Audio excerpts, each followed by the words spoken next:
Thank you very much, Jisha, and we wish you success in your MBA. Thank you. Any other person online who has not introduced himself or herself?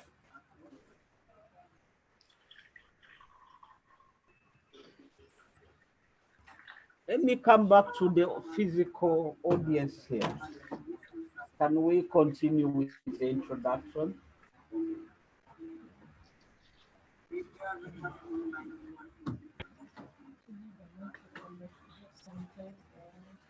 We had wanted the note to use the microphone because of the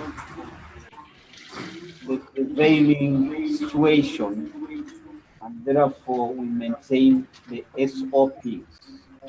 But this room we can hear each other, and many of you are teachers, so I believe we'll be able to talk loud enough for your students to hear. Yes.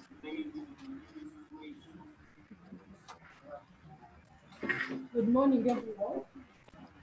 My name is Dr. Patricia Luza.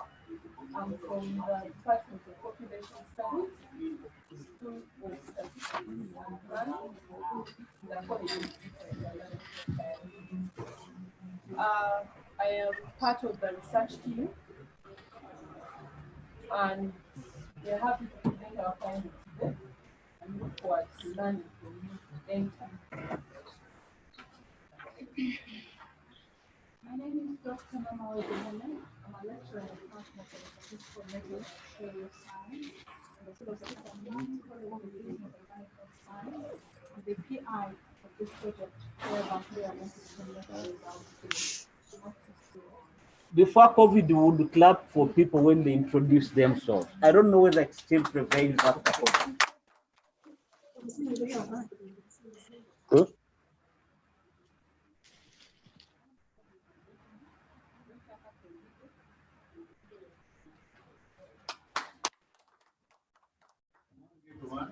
John Sevilla, Yohan, School of Economics. Good morning, everyone. My name is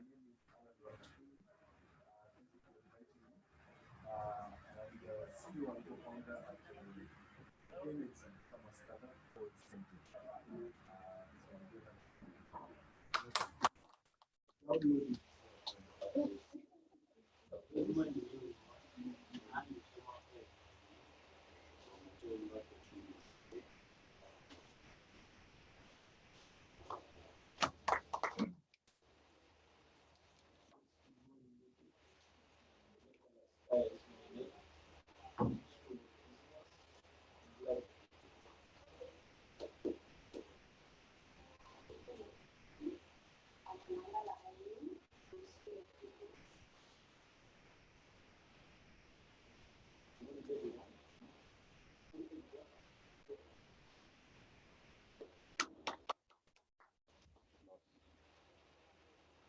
Yeah. Read again. Yeah, read again. My name is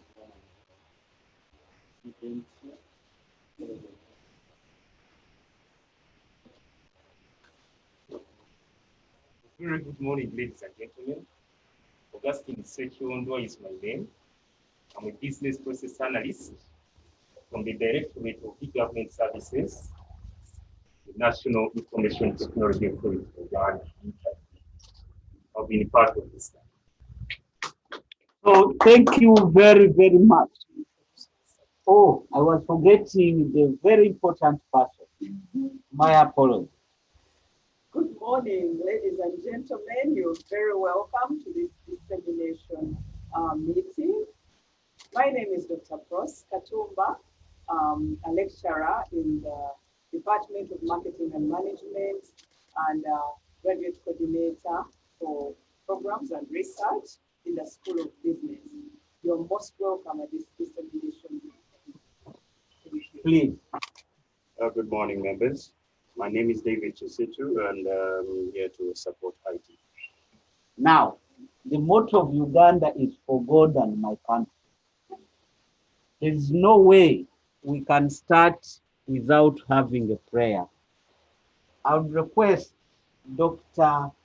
Nduga Patricia to give us an opening prayer. If you want a microphone so that God can hear you, it is okay. You can sanitize.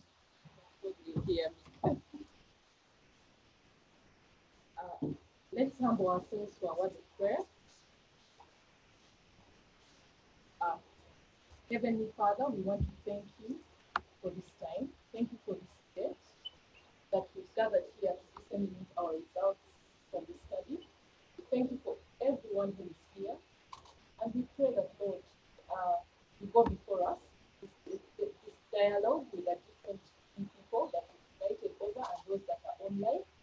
And we want to also thank you for the government of Uganda that has funded this research, that they'll be able to make use of the findings that we have. We pray in the name of the mighty Father.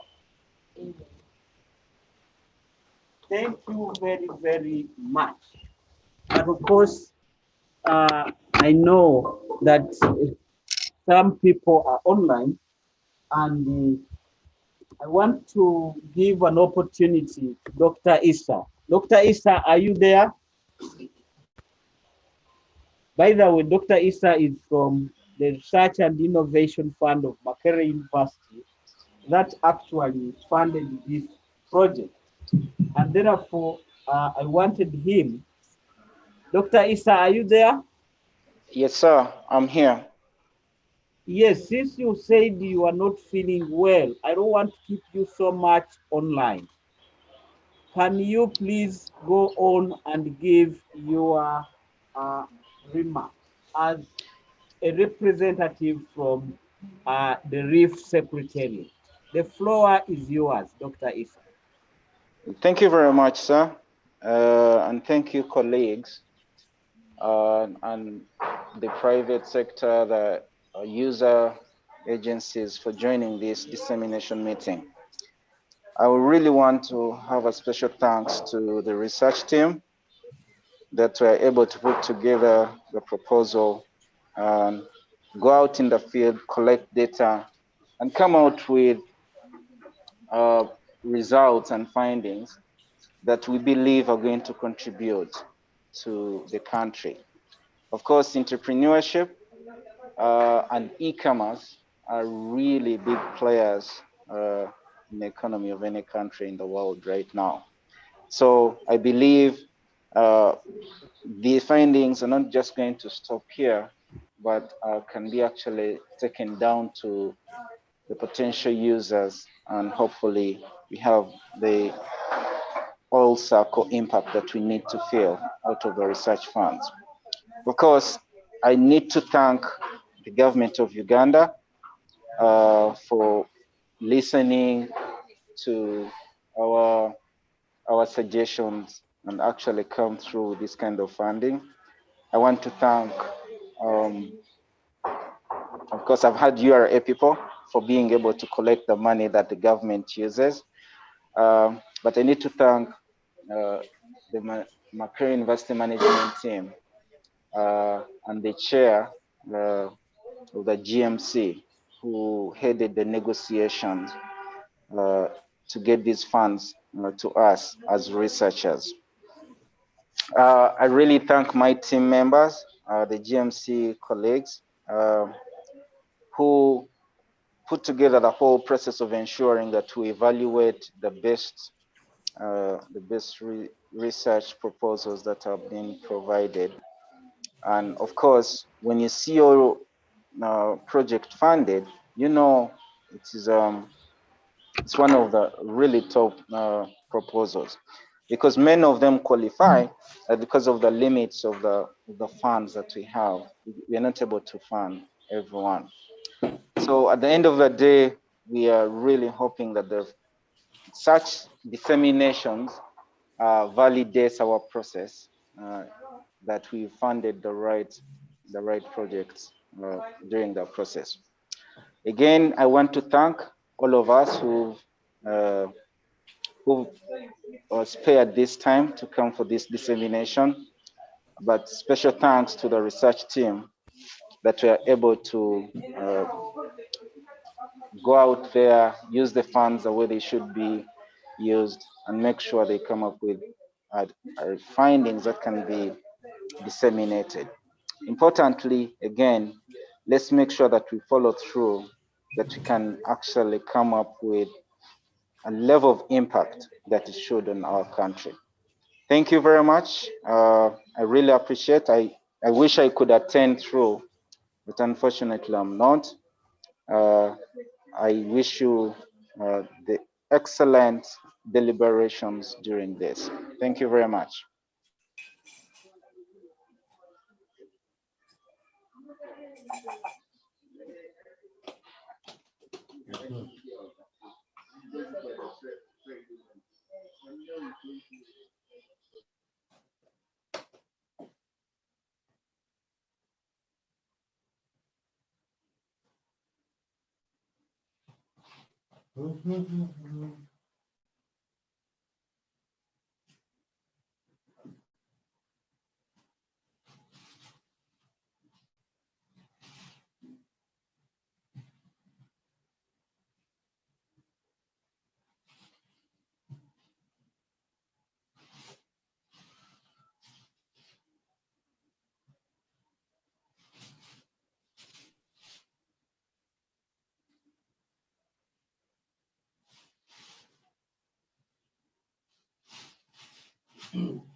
Professor Yahweh, can you hear us? He muted his mic. Let me unmute him. We can see your microphone is muted. What is it? Is that presentation ready? The presentation is ready. Now it's on. Professor Yahweh, you are online. Can you hear us? Can you hear us?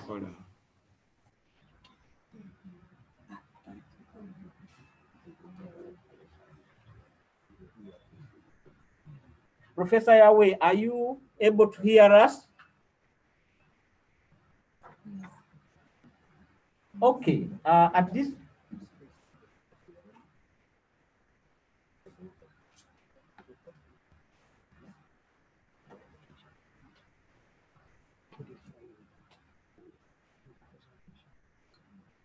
Professor Yahweh, are you able to hear me? No, sirina kyempulira. But we can hear you loud and clear.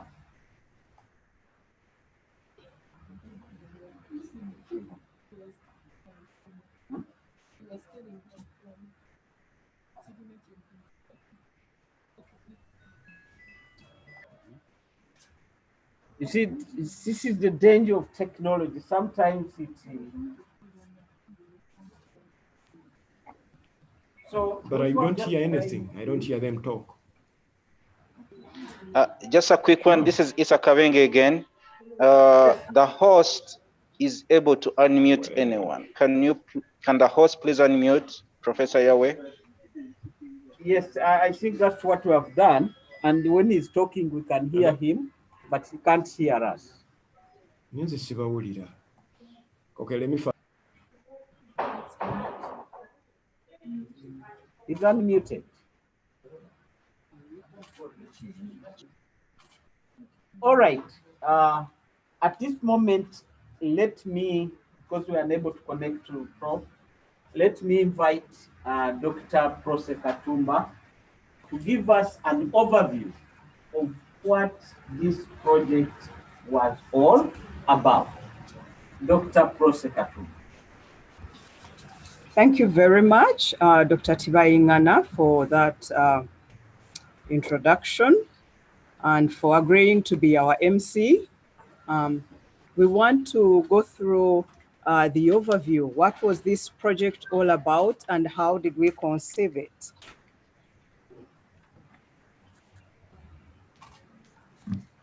Okay. At the School of Business, we have an entrepreneurship course, which is done by everybody who enrolls to do a Bachelor of Commerce and everybody who does BBA, Bachelor of Development Economics, those ones doing BCom external, those ones who are taking a master's in economic policy and planning, and those doing an MBA, a Master's of Business Administration. This is a foundational course, which we call an entrepreneurship course, and it is meant for all students to be able to come to terms in terms of a business startup, writing a business plan, and being able to apply it. Now, Makerere University received special funding from the government of Uganda to support high impact research and innovations as a driver of economic development and transformation.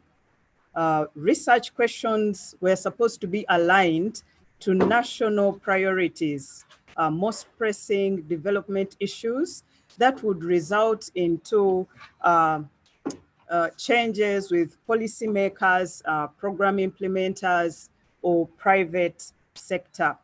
Emphasis was on multi-sectoral approach to research and innovation. So our team was composed of someone from Economic Policy and Research Center, which is just behind the School of Business. We had a practitioner in the names of Mr. Augustine Sechoondwa from NITA, Uganda. And then we had a team of 2 people from statistics and then one person from the School of Business. And we were looking at having a multi-sectoral, a multiplicity of disciplines and feeding into this project. Teams were to demonstrate attainment of useful deliverables within a period of 1 year. And this project was a single-year project with an output of a policy brief and a publication. The project members were Dr. Namaweje Helen, myself, Katumba Proskovia, Dr. Nduga Patricia, Dr. Shinyekwa Isaac from EPRC, and then Mr. Sechoondwa Augustine from NITA, Uganda.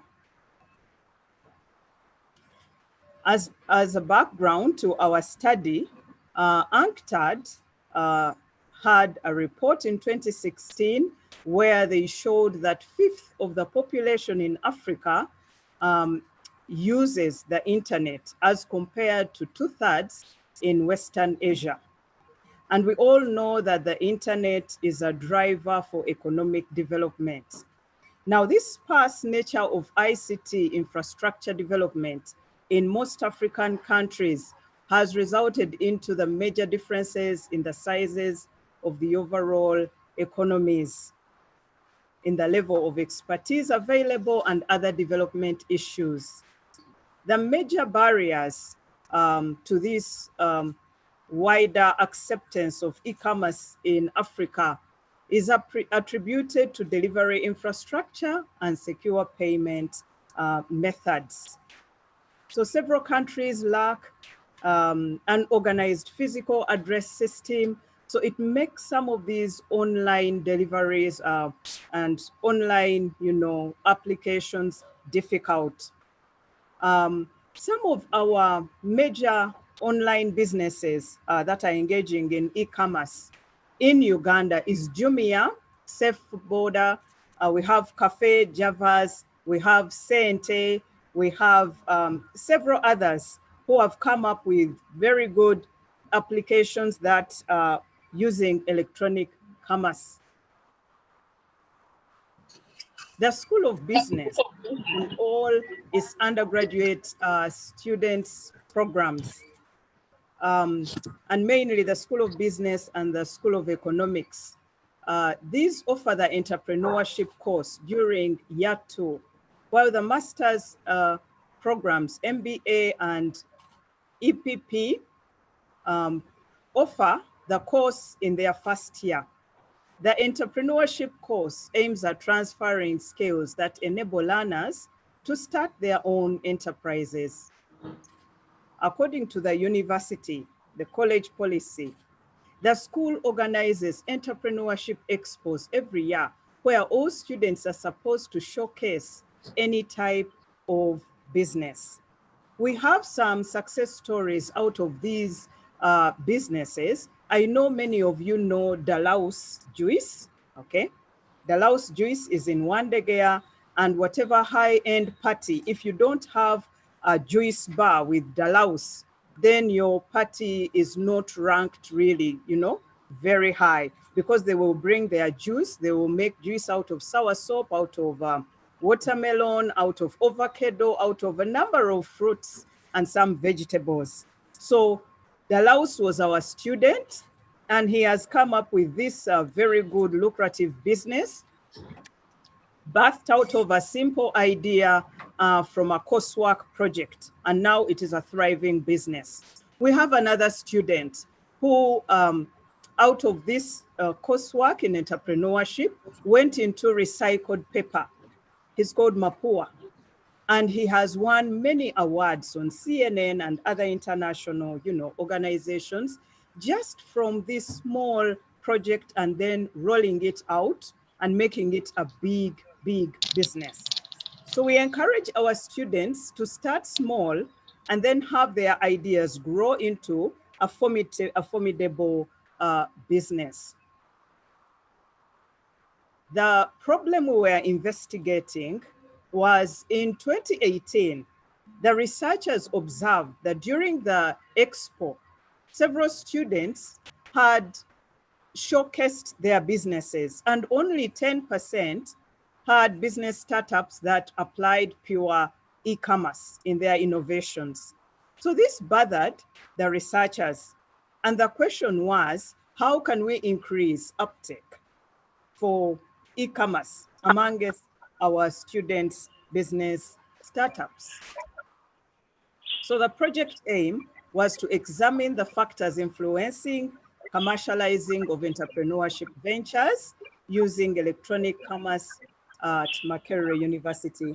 I would like to invite Dr. Patricia Nduga to follow through with the other parts of our presentation. Thank you. Ladies and gentlemen, particularly those who are online, we have made a small amendment in our program.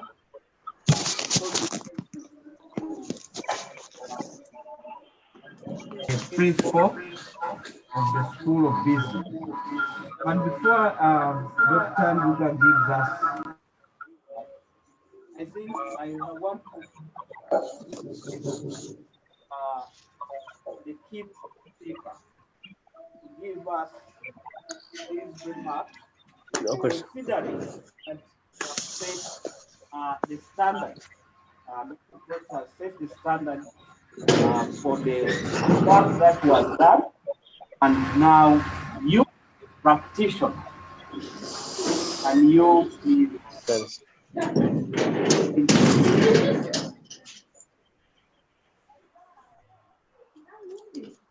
I think we come and use this.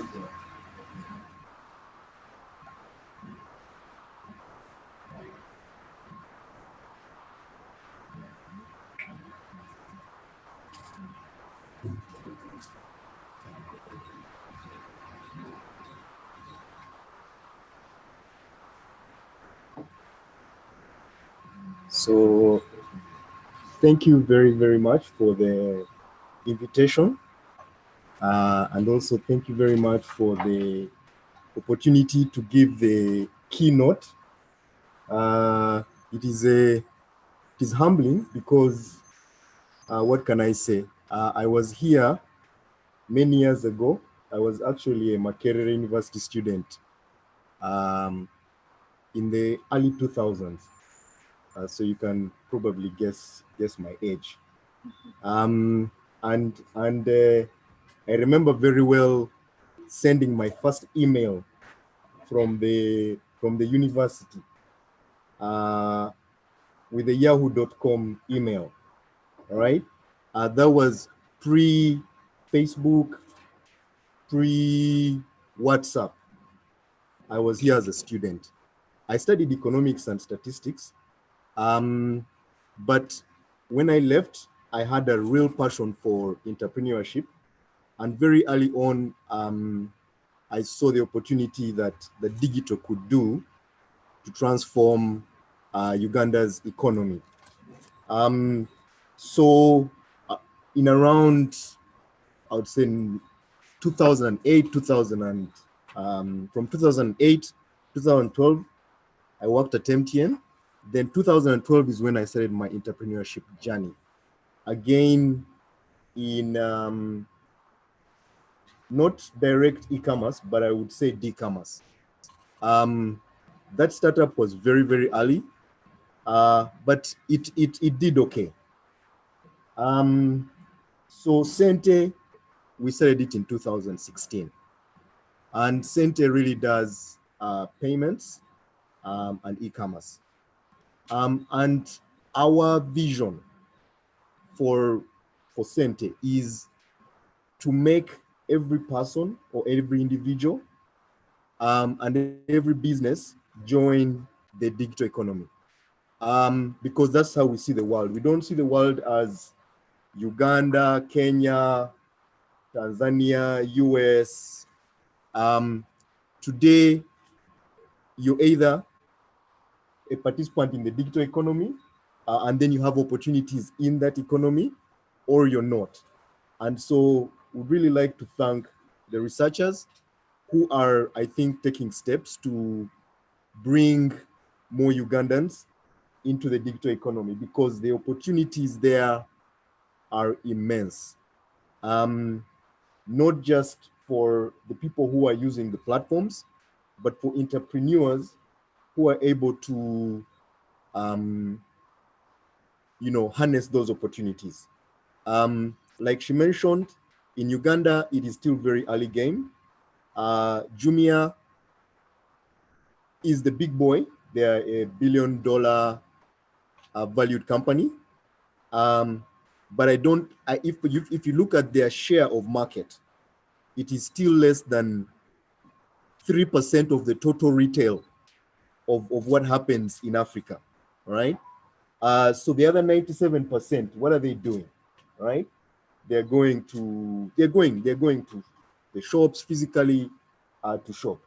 To show you what that actually means, in China, the last time I checked, the percentage is about 25% for like Alibaba, and see the size of that company, right? So the opportunities are immense. So just like to say thank you to the people who are doing this research, because you're taking steps to bringing people into that opportunity. It is just starting, and from your findings, you will find that it is not easy for people to get adoption. They are just used to meeting physically, paying cash. That's the way they are. So we're going to have to do a lot of hard work to get people to adopt e-commerce. But with those few remarks, I would just like to say thank you again for inviting me. It's an honor and a pleasure to be here, and thank you for doing this research. I think it will go a long way into accelerating adoption of e-commerce and bringing people into the digital economy. So thank you very much. Would you please repeat your name so that people can know you? Yeah, so my names are Alan Rwakatungu. My second name is very, very long. Yeah, so Alan Rwakatungu. And you are a CEO of Sente. The spelling is Xente. So some people will say Zente, some people will say Zente, but we've learned to live with that.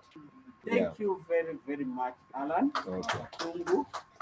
Maybe as a final note, if you're on your mobile phone, just Google Sente, check it out, download the app, give us feedback. Thank you very much. This is knowledge sharing. So you have also known that Alan has Sente or Zente, and you can use it. Absolutely. Thank you very, very much. Now, give him a round of applause. Some of you are students who are looking for employment. Yes. So you have seen the CEO. You see how Makerere is very important. Can bring people together and we benefit from being together. At this moment, allow me invite the GMC member from the College of Business and Management Sciences, Dr. John Mutenyo. And when I talk about John, I reduced my voice because he taught me. So I'm inviting my teacher.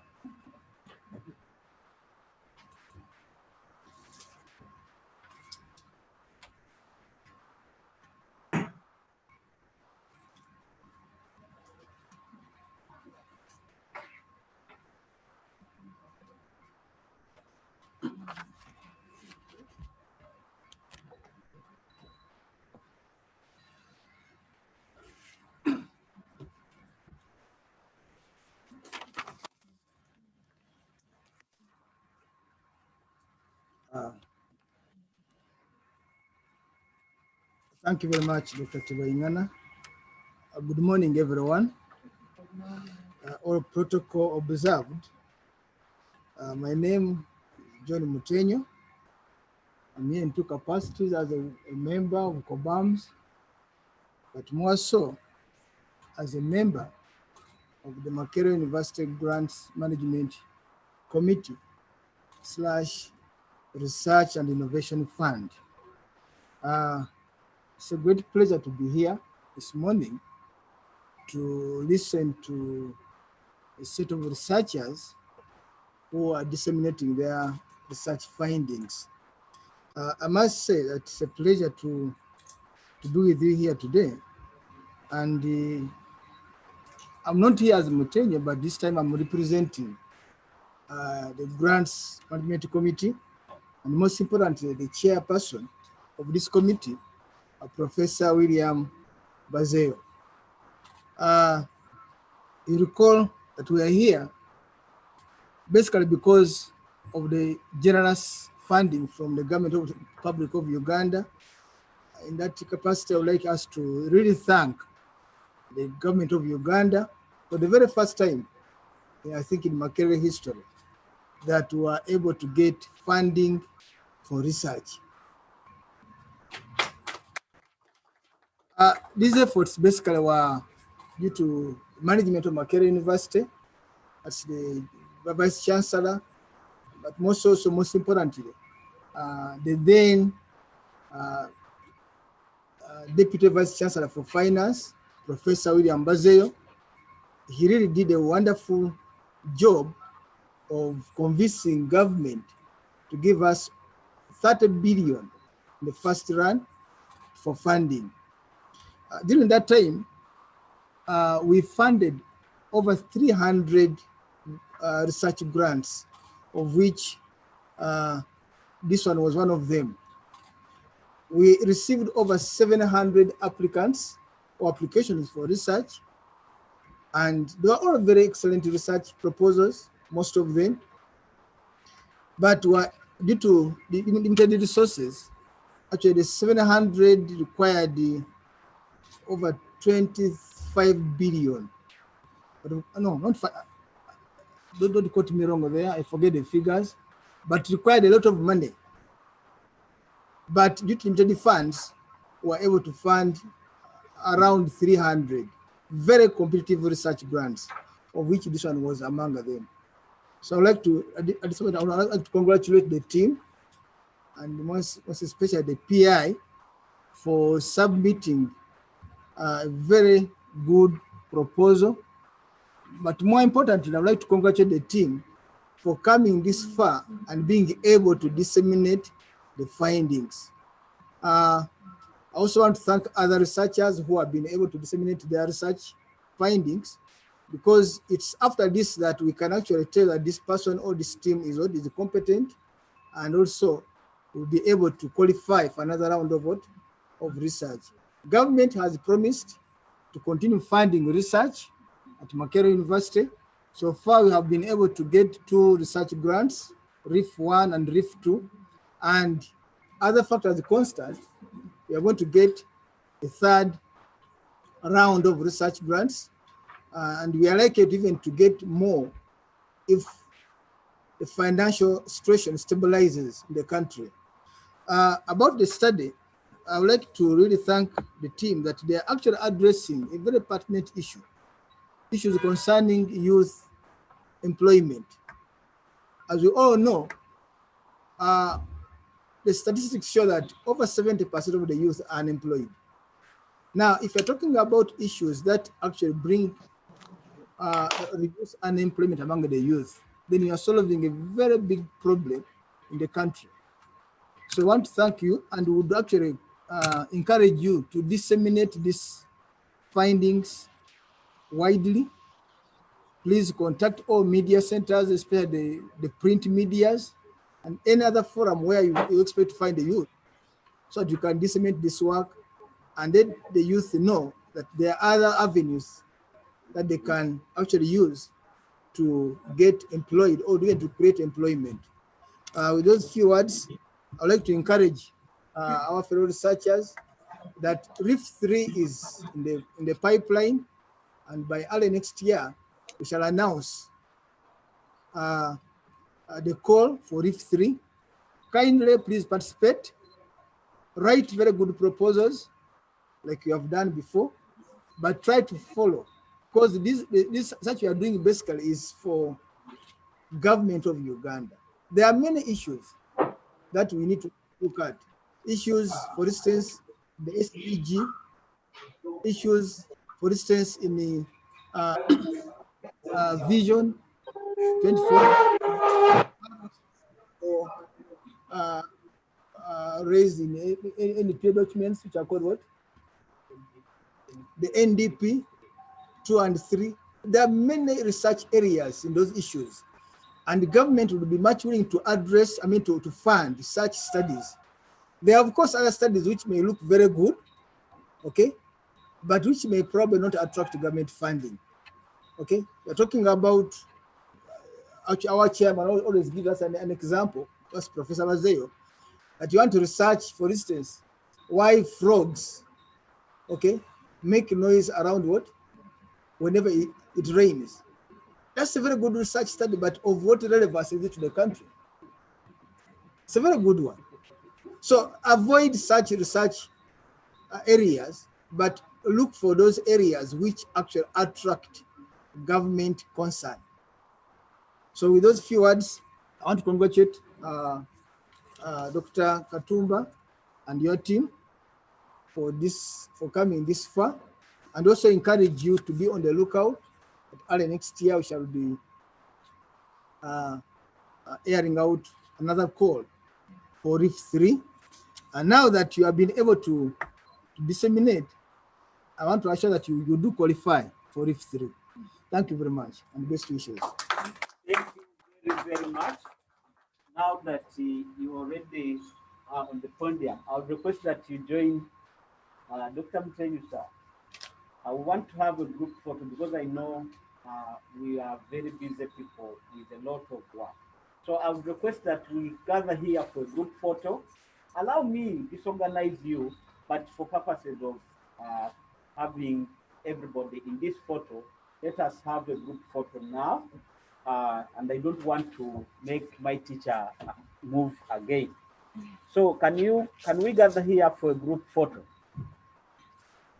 The camera men. No woman. I don't know why. Can you please organize us for a group photo? I welcome the Dean, School of Business, and the head of department.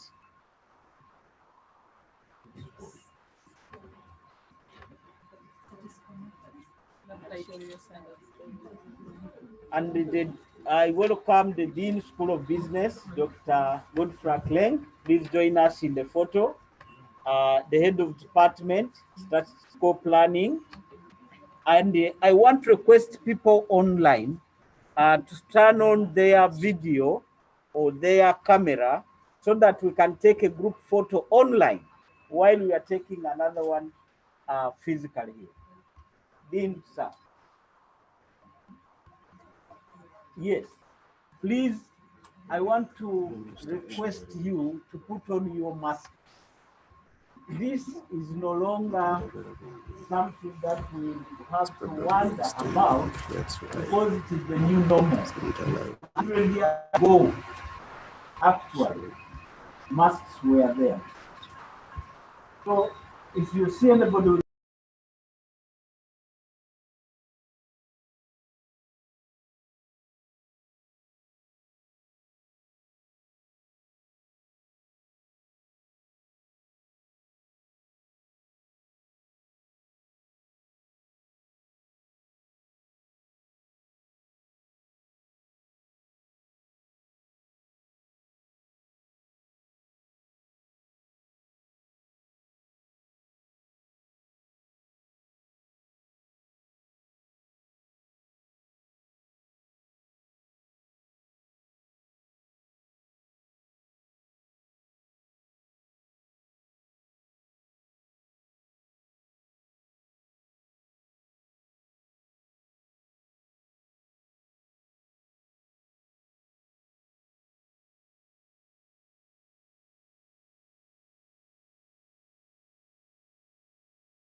Good morning, ladies and gentlemen.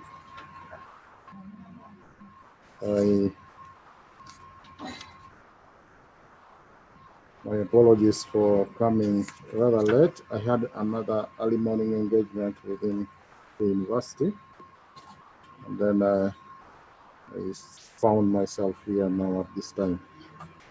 On behalf of the School of Business, I would like to welcome you and thank you for sparing your time to come to this dissemination on a study of commercialization of entrepreneurship ventures using e-commerce evidence from Macquarie University. Thank you for sparing your time. I want to thank the team, Helen, Proskovia, Patricia, Isaac, and Augustine, for the work that you have done in this particular area of entrepreneurship and e-commerce. Just last week or early this week, we had a similar dissemination series in this same room. And that time it was our MC today, who was the presenter, who was disseminating his findings with his colleague Faisal. Today, we are yet again gathered here to listen to another wonderful team of three very hardworking ladies, the ladies I know very well, and two gentlemen, on a topic that I'm particularly not an expert on. So I'm only just going to guess that they are looking at matters to do with entrepreneurship and e-commerce. But coming from a business perspective, I think the situation that we are in has provided us with an opportunity to rethink on how we can manage business and do business. And in one of these articles that I wrote somewhere at the advent of the virus, I said that those who will not embrace the international electronic payment system, it was in a finance perspective, will struggle. Businesses that will not go electronic in the operations will struggle as time grows, as the epidemic or pandemic now continues to sustain itself, because that is the only way you can be able to transact using electronic means. And that means that if you're a business which does not allow the use of Visa cards, business does not allow the use of credit cards and debit cards, then you are likely to struggle. I also want to look at it from the marketing perspective. Businesses that are not likely to embrace e-marketing, for example, e-commerce at the present stage, are going to struggle because every business is now going online. We shop online, we find business online, and we communicate using technology. Now, if I am running a cassava processing plant somewhere and I have no presence online, then I'm likely to struggle with the competition, with innovation, and with the sustainability of some of that kind of business. Now, the mix-up of these two issues, entrepreneurship and e-commerce, presents us with a very good opportunity as business students to reflect further on the contribution of these particular areas in transformation and development of our country and the world at large. Uganda, for example, is not short of entrepreneurs. We enterprise a lot. We are said to be among the 10 top most enterprising countries in the world. Actually, in 2004, 2005, we were like #2 in the world. Unfortunately, the demise of our business startups is also very high.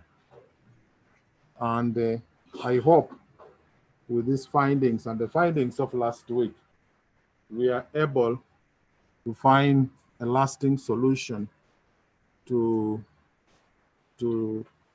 the demise of farms, especially at infant stage. That's at the introduction stage. Now that e-commerce comes to play an important role in business startups, in entrepreneurship, it means that that might become a solution. Because once you start, then you use the online platforms to market your business, to bring your products close to the customers, then somehow you'll be creating sustainability. As a school, this is our core function, to train future entrepreneurs, to innovate, to create opportunities for those who are already in business, to nurture their businesses and make them grow. That means that we are at the heart of the development of this country. We are at the heart of the economy. We are at the heart of business and business training. You're most welcome once more. And I thank you for sparing your time to be here. I will thank my senior colleague and teacher, Dr. Mutenyo, who's representing the big people at RIF, for again financing some of these projects, and particularly this one. We are now beginning to see the benefit of research and financing of research locally through some of these innovations that we are having. And please, when we knock at your door once more with several applications, please honor us. And thank you very much, MC. Thank you. A big round of applause to the Dean School of Business, Dr. Godfrey Glenn. At this moment, allow me invite Dr. Patricia Nduga to present the findings. The findings are going to be presented in parts, and therefore Patricia will present with the team. Patricia, you are most welcome. Thank you.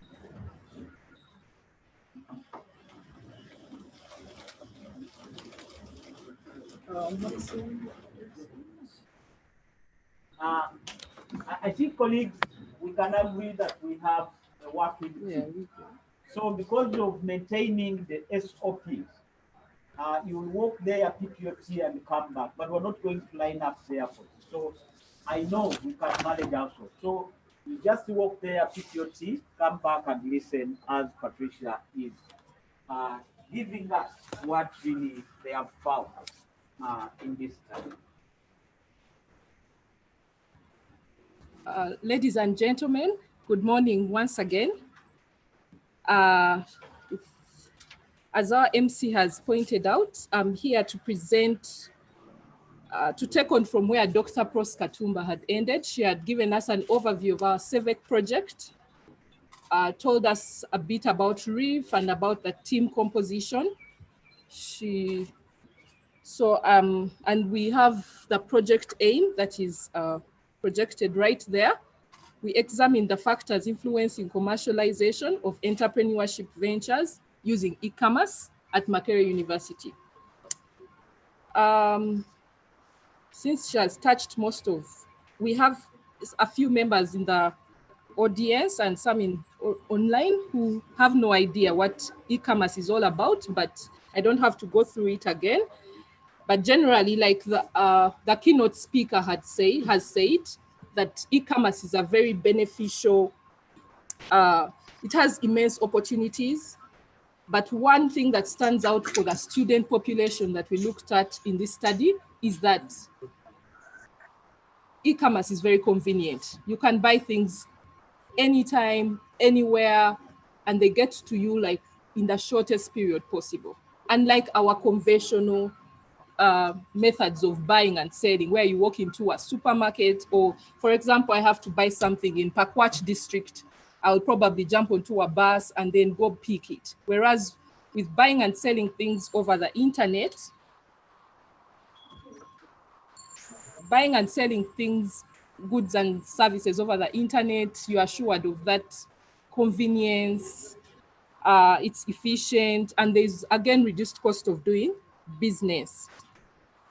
So she's taken us through where did this study come from. There was an observation during the 2018 Entrepreneurship Expo that less than 10% of our students applied e-commerce in their business ventures. And yet, in this Entrepreneurship Expo, it was expected that many more students would utilize the knowledge they've acquired, the skills they have acquired, and then translate that into ventures. So again, we based on this to conduct this study. These were the objectives of the study. We set out to determine the uptake of e-commerce among students of schools of business and School of Economics. These two schools have students that pursue this module. That's mainly in second year, but we also have master's students who also pursue entrepreneurship. We also explored the facilitators, what drives some of these students to enroll into this kind of ventures with e-commerce. Then what are the barriers? And lastly, the feasible options for increasing uptake among our Makerere University students. So taking you through the methodology before my colleague Helen takes us through the findings from this study. How was this study done? This was a mixed method. We used a mixed method design that is combined quantitative and qualitative approaches to collect information to answer our set objectives. The study population, like you can see in the picture, this is a picture that was taken during the expo. We have a set of students. That was a team that displayed or was selling packed juice. So they decided to go into that. And these were all School of Business students and School of Economics who participated in that expo. We noticed that in those expos, students apply either full e-commerce, partial e-commerce, or no e-commerce at all. Those are the ones who run conventional, come to my stall, buy the bottle of juice, give me cash, go away. While there are those who will go ahead and send, say, a WhatsApp message to their networks, marketing their products, maybe telling them that the product is in my Lumumba hall, come and I can deliver the product, but they are combining. There's partial, and then there are few who applied pure e-commerce where there is no physical presence whatsoever. The person, the seller and the buyer interact online, but those were really very few, being mindful that these were students really. So in terms, I've mentioned that we had both undergraduate and postgraduate students for this study, but for postgraduate, we had quite a few. It was hard to reach some of them. And for the undergraduates, what we did in order to get the several students that we used, we had a sample size of 796 that was statistically generated out of the 1,320 students that showcased their businesses. So how did we get these students? We went through their class representatives who generated class lists and were able to sample students out of the very many courses in the School of Business. When it came to, for the quantitative data again, we collected this before our lockdown. So it was quite easy to get hold of the students. But when it came to the qualitative, we had this COVID-19 lockdown come in place like a week prior to a week after we had collected our data. So we put all the data collection on hold. So we did the qualitative data collection just recently in October 2020. And our study population comprised of a selected number of students who participated in, who ran e-commerce related ventures. We had practitioners, we had people from Jumia, we had some from Safe Border, that different e-commerce related platforms. We had management, because they're in charge of policy. I mean, they pass these policies once these kind of issues are raised. So we needed to get a feel of what they have to say about this. And then the lecturers themselves who teach entrepreneurship course were also key for this study. So we used key informant interview guides for this, and it was mainly the core team that participated in data collection. Whereas when it came to the quantitative study, we had 15 research assistants who helped in the data collection for these 796 students, because we did this over a period of about 1.5 weeks. So these research assistants, like you can see in that picture, had to make phone calls to reach these students and then arrange or schedule appointments in different places within the campus. Most of the interviews were conducted in this 4-bump space. So, and how was the data analyzed? Quantitative data was analyzed using R. It's a software programming. It's a software program to analyze quantitative data. And this data was analyzed at 3 levels. First, we had the descriptive statistics, where we generated tables that had frequencies and percentages. Then we had some graphs. We had, for the bivariate analysis, we conducted chi-square tests to test the associations. Whereas multivariate analysis, we had binary logistic regression, which we used to model the likelihood of uptake, of e-commerce uptake among our students. For qualitative data, we use Atlas TI software to code the data, and thematic content analysis was used to analyze the data. So at this point, I would like to invite Dr. Namaweje Helen, who is also the PI of this project, to take us through the findings of the study. Thank you very much.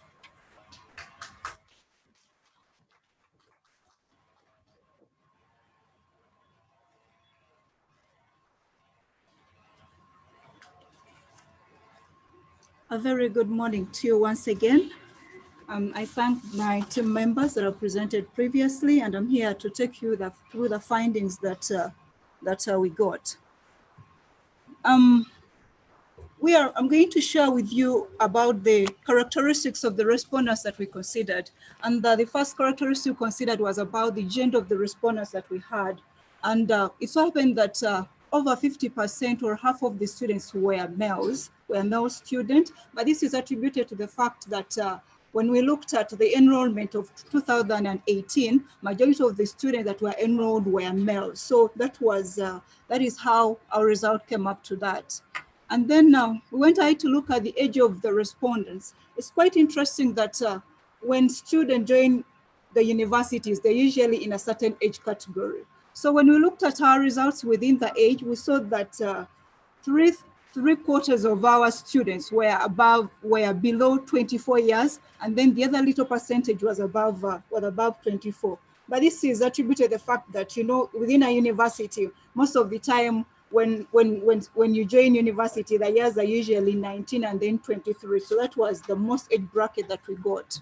We went ahead to look at the region, but this one we categorized it into different categories. We looked at students who are coming from the central, from the north, from the eastern, and then from the western. And then the other part that we looked at, we had other students that were coming from Sudan, Kenya, Somalia, among others. So in this particular case, when we are looking at the region, remember, I mean, Makerere, it's an international institution. So we expect to get students from different places or from different countries all over the world, and then they join in. But majority of our students were from either Western or the central region. Because we are looking at e-commerce among students in a youthful age, it was also quite interesting to look at the different degree programs they are saying. Dr. Prost already talked about the different degree programs that our students do in the School of Business and then School of Economics. However, it was interesting to see is that 98% of our students were undergrads, and then only 2% were our master's students. Like Dr. Patricia said, we had a certain limitation of collecting data with the master's student because most of them perceived to be very busy and they weren't so very much convenient to, since they are off campus, to get them to do the interviews. We further looked at other tertiary qualifications. And this one, we looked at it in the sense that we're asking this particular student whether they've got other qualification before joining Makerere University. And we found out that 87% of our students, they're just direct entrance from O-level, then they join Makerere University. And we had few students who had either certificate or a diploma. We looked at gainful work. We asked the students again whether whether some of them are engaged in gainful work. 60% of them said yes. We went ahead to ask them what kind of work are they engaged in. Majority of them shared to us that some of them were self-employed, others were just employed by different organizations. So those are just a few descriptions that we looked at. So apart from the characteristics of the respondents, we further went ahead to look at what about the uptake, the prevalence of e-commerce uptake. It was quite interesting to find out that 78% of our students, still that is 3/3 of our students, were applying e-commerce. Yet in the problem statement, we were saying that only approximately 10% were applying e-commerce. But this is attributed due to the fact that majority of the students applied partial e-commerce compared to pure e-commerce. With the partial e-commerce, it was like Patricia already explained, there is both the over internet and then the physical presence. Yet with the pure e-commerce, all the processes are digital. So that's why one of the major key findings that we found out was that majority of the students applied partial e-commerce instead of pure e-commerce during the expo. And then now the other key finding that I want to move to is about the drivers of e-commerce uptake. We looked at different drivers of e-commerce uptake, and when we asked this particular student what really drives them or facilitates the uptake of e-commerce, and one of the points that they gave us was about the type of the gadget being used for e-commerce uptake. But in this particular case, they echoed out mobile phone to be the most paramount gadget that is being used in case somebody wants to take up e-commerce uptake. And looking at the age that we're dealing in, their students, of course, it automatically implies that they will definitely go in for a smartphone. Just a few of them, we had a few that never used any of the gadgets. Went ahead to look at another driver that what drives uptake of e-commerce was the access to internet. Majority of our students mentioned that access to internet is a key for e-commerce uptake, in the sense that if you have no internet, you cannot do anything. So that was also another important key. We further looked at, well, in case there is access to internet, how frequently are they using this particular internet? We still saw that majority of the students mentioned that they were using internet almost every day. And those who are accessing internet almost every day were more likely to take up e-commerce ventures.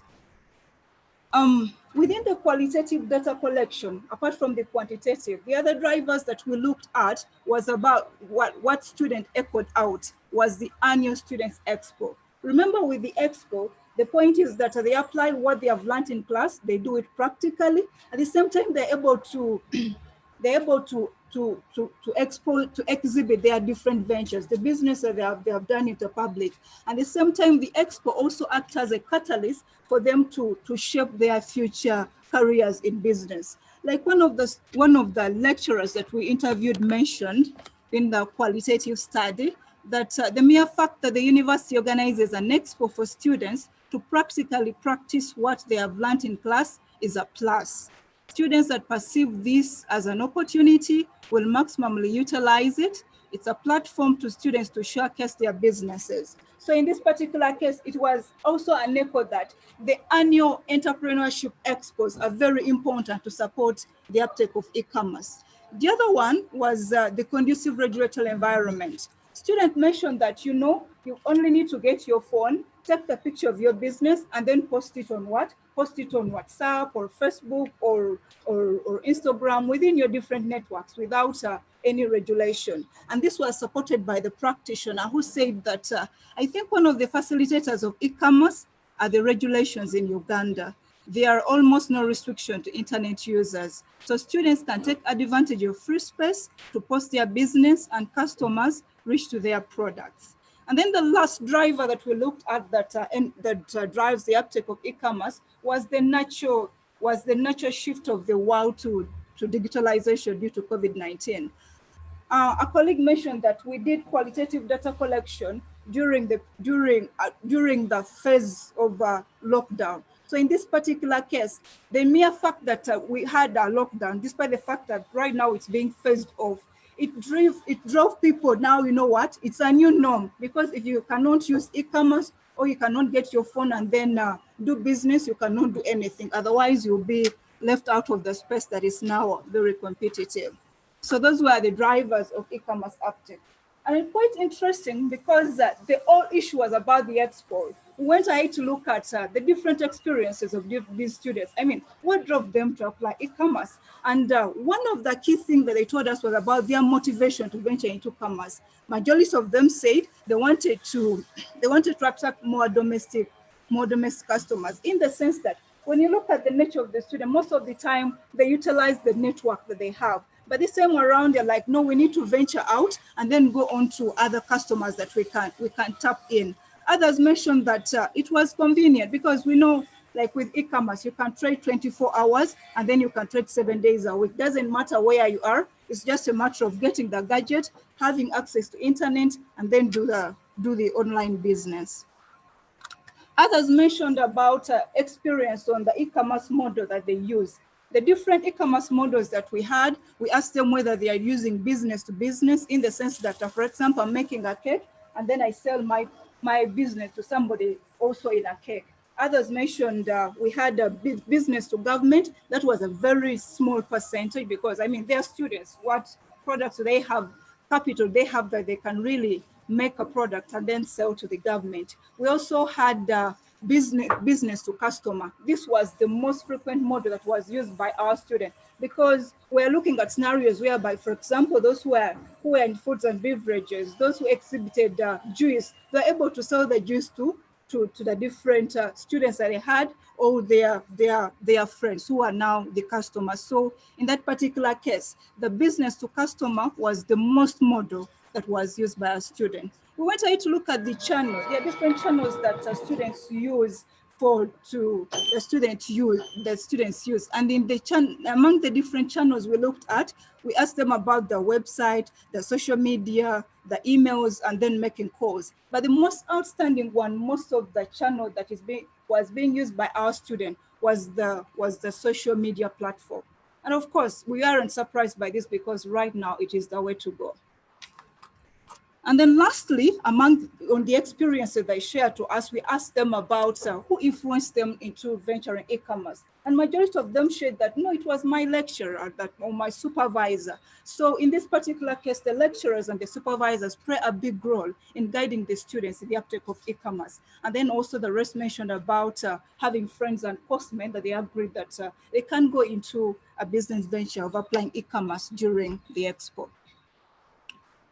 Apart from the description of the respondents, we looked at the uptake of e-commerce.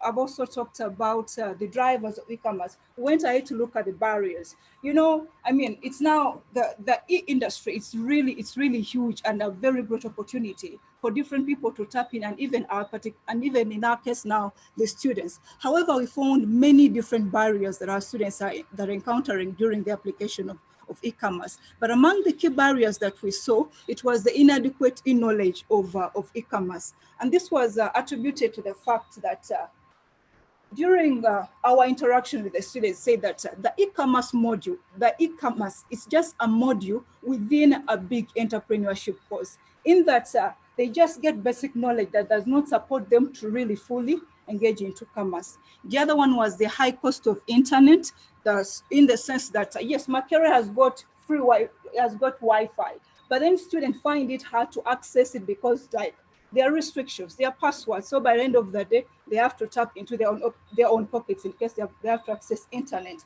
And then the other one was like during the expo, these students have to collaborate with other students in other colleges. For example, we had students from School of Business collaborating with students in courses, in the sense that even if they take a picture of their products, to upload it on internet, you need big volumes of internet, which still implies you're supposed to incur cost to buy internet, which is still costly. And then to make the situation worse, they shared that now the presence of OTT that was put out the government to limit people from social media is also affecting them very much, in the sense that majority of the students use social media platform to post their businesses. Now that there is OTT, it is making the situation worse because they have to incur still extra cost. We looked at poor internet connectivity. It is also still a very big challenge, still in Makerere.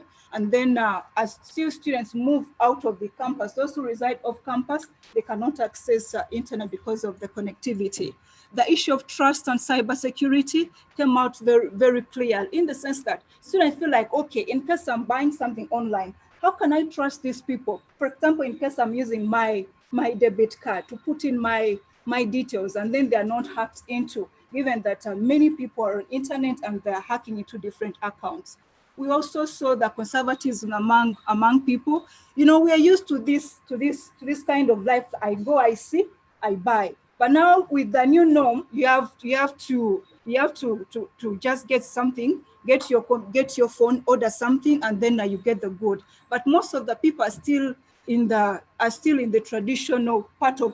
traditional norm, like, no, I have to first move and then buy something. Yet right now we have to embrace the change with the new times that we are in. To back up the quantitative data that we got about the issues of poor internet connectivity, one of the university manager mentioned that at management level, one needs a smartphone, you need internet connectivity, and without them, you cannot apply e-commerce because you have to do by learning. So without stable internet at the university, e-commerce cannot exist. That was one of the university manager that mentioned that. And then as we had a student in confirmation with what the university manager said, who mentioned that the internet at Makerere University is only good for ordinary chatting. Even the little progress we achieved during the expo was because we had our own source of internet. And then among others. So those are the key barriers that we looked at among the many. We further moved on to look at the feasible options of increasing e-commerce uptake among our students. And students mentioned that one of the key factors that has to be first done is that to sensitize these students about e-commerce. Remember, we said that the e-commerce is just a module within entrepreneurship. So they proposed that why doesn't the university have a full module on e-commerce, such that we are really equipped with these skills and we get to know how e-commerce works in the first place. And at the same time, they also echoed about the issue of motivation speakers. I know this has been done before by the university, whereby they're bringing different motivation speakers to speak to students about e-commerce, but they're emphasizing that it should be done more often, such that they learn from the experts within this particular field. Another feasible option that we had that was most important was the reliable and fast internet, which was at 71%. Remember, we talked about poor internet connectivity, which is a very big issue. And so in this particular case, it came out that for us to enhance e-commerce, then reliable internet is also a very great component. And then lastly, I would also share another part was about the provision of infrastructures. In this particular case, what happened is that the infrastructures are in place, but they are not enough. For example, we've got the computer labs at the school. However, when you look at the ratio of students and the computers, it is very high. And they also mentioned that even if you go into the computer lab, the connectivity, you're not so sure of the connectivity. And at the same time, like, are the applications there that support them to do the e-commerce uptake? So we need to look at more provision of the computers. And then they echoed also about the issue of incubation centers. Most of the students say that after the expo, their business or their venture stop there. Even if they get connections from the practitioners who have come during the expo, they cannot really take a big inch because they ask them, okay, how can we keep the collaboration? So with the college needs to establish an incubation center such that even if after the expo, our students are able to build their ideas and move on to another level. We back the feasible options with the qualitative data that we got from the student. And in this particular case, I'll mention one of the lecturers mentioned on the incubation centers. The lecturer stated that, I appreciate what we teach students. However, it is not practical enough. We should have an established center, incubation center, purposely set up and fully equipped to give students all the skills they need for them to develop into strong men and women in business. Such centers will be meeting points of students and their mentors, especially practitioners. So that was the main instance why the issue of incubation centers really quit out as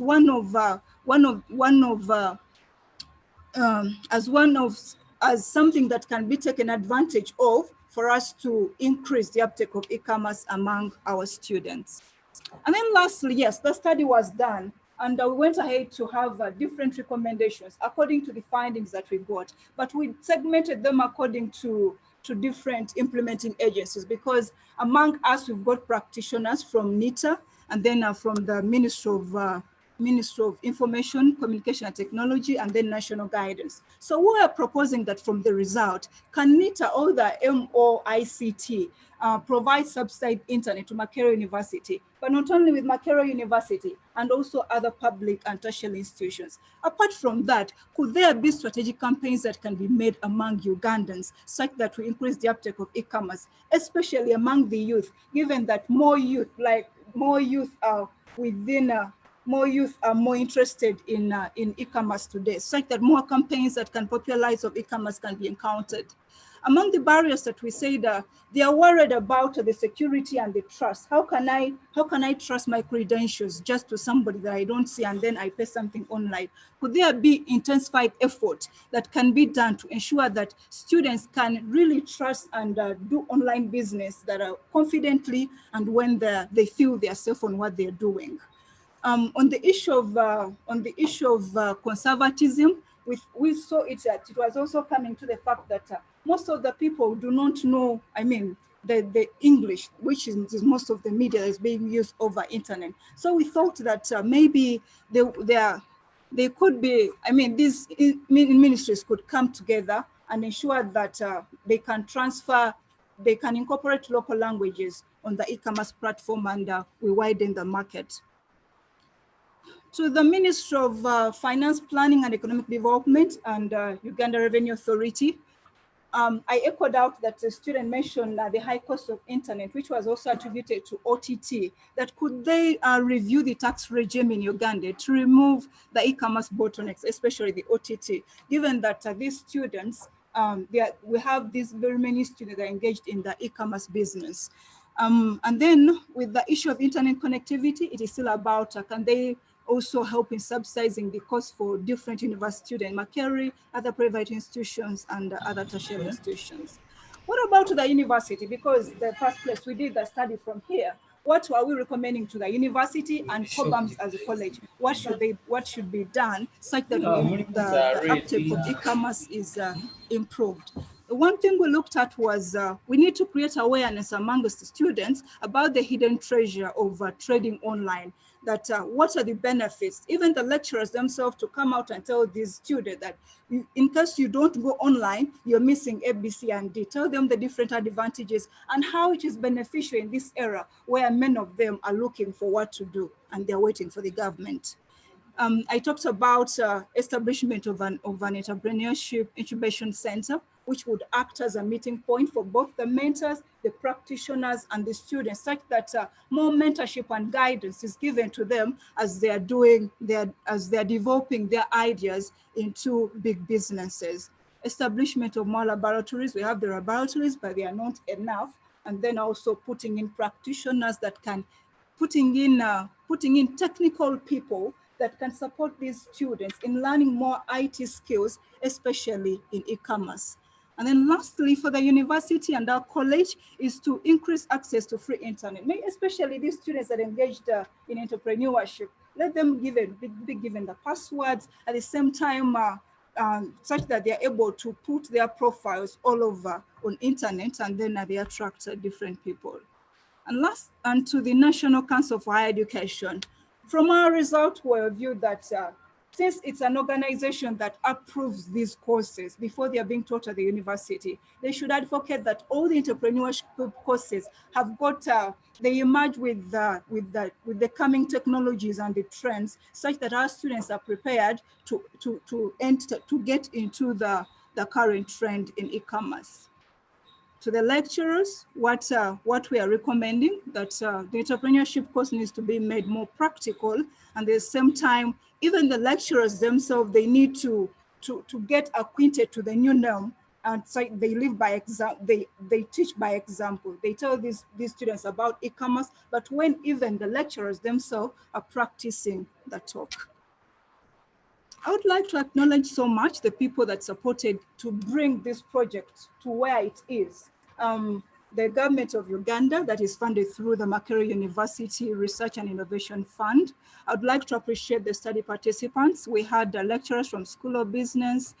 We had students from both schools, School of Business, School of Economics, the MAC management were our key informants. We had staff and the different business practitioners that we contacted, and they gave us audience. I'd like to acknowledge Nita. We had a colleague who was part of the team, Augustine.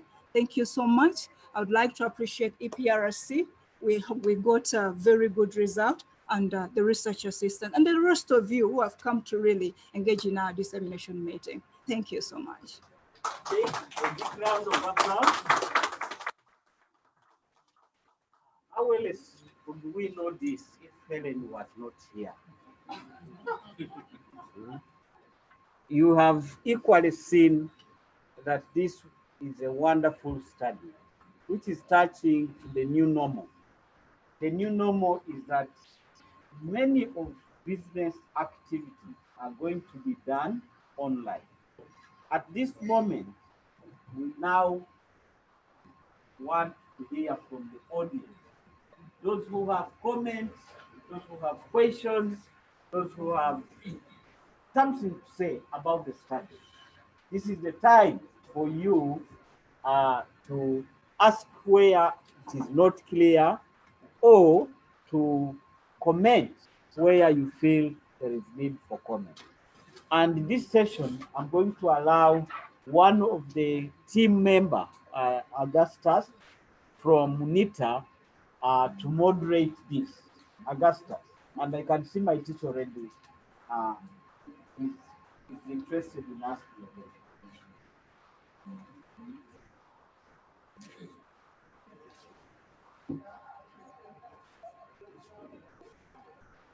Thank you so much, the moderator. Since I'm standing here alone, I can even first keep my mask, such that there's going to be no moisture that shall reach you. That is within my control. Augustine Sechiondwa is my name, and I'm basically going to moderate this last session, which is the question and answer. Dr. Helen Namaweji has presented all the findings, all the recommendations, challenges that were identified, touched here and there. As one was part of the kitchen, I will not go back. So all that we need is to put it to you from the findings, from the recommendations, challenges identified. Any comment you would want to put up, any question you would raise, you would want to raise, anything, things like that. This session is taking 30 minutes and it's one of the longest. Maybe as I grant permission for you to raise questions, I wanted to, it was mentioned that Dr. Helen Namaweji was the PI. I know many of us here don't know what PI is. Even me, in my first interaction with the team, I didn't know what PI meant. PI is Principal Investigator.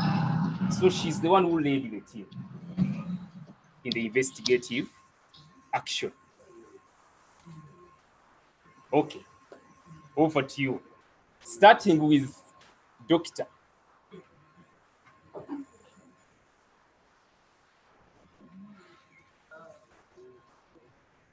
Now,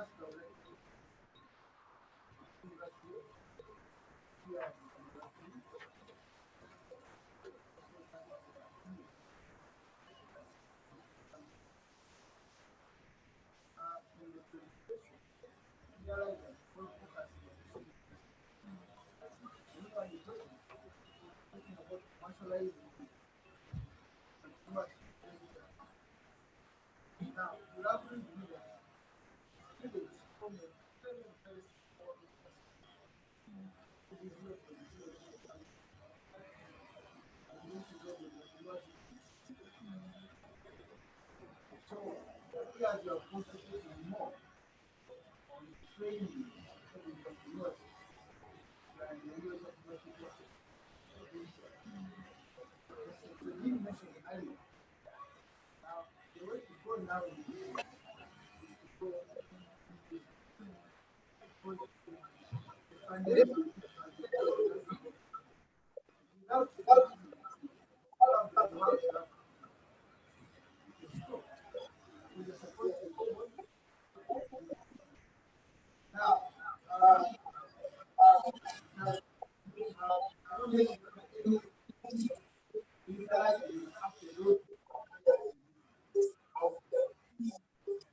if you need to do that, would you probably consider opening up this kind of study? And you now look at the real entrepreneurs out there in the field and how e-business affects their performance and the performance. Okay, other than only concentrating on the students who actually form is a minority of what entrepreneurs. So that's the way to go in the world of business now. Other than moving from Arua to come to Kampala and buy something and take it back to Arua. Can use e-business to do that. That's the man. So I believe in shortly I have to meet in of noon, other than at 2 p.m. Thank you very much.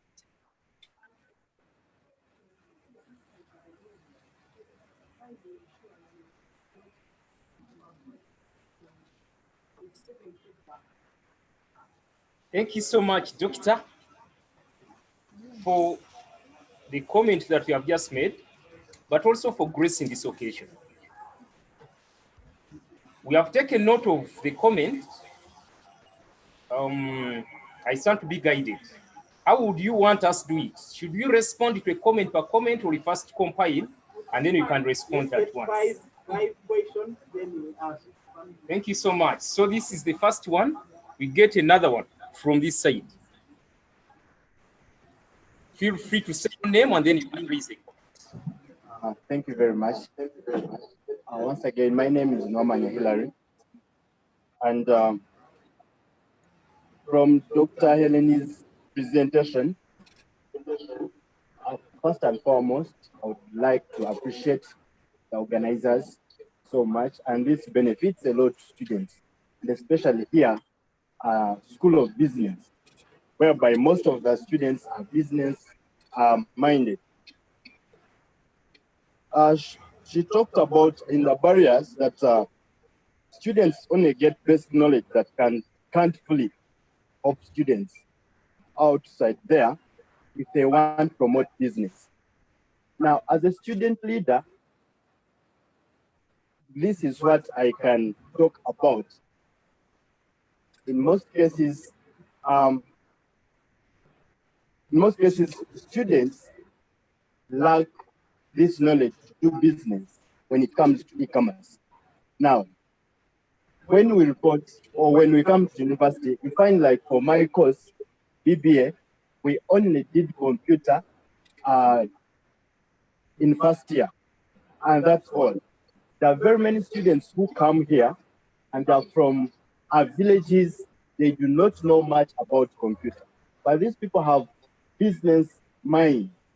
At the end of it all, what they acquire here, theoretically in class, and they want to put this into practical. Now, when it comes to e-commerce, these people have not acquired enough. If you are looking at how best these students can go out there and apply what they do during expo, even in class, I request that they can put more of computer classes, which I didn't see in the feasible options. For example, BCom, they had, I think, computer classes in first year and again in third year. For BBA, it was just in first year. So if at all they can put more of this, and so that students can apply those who are business minded at the end of it all, they can apply. And another thing, I would also request that students can have mentors, and they're there.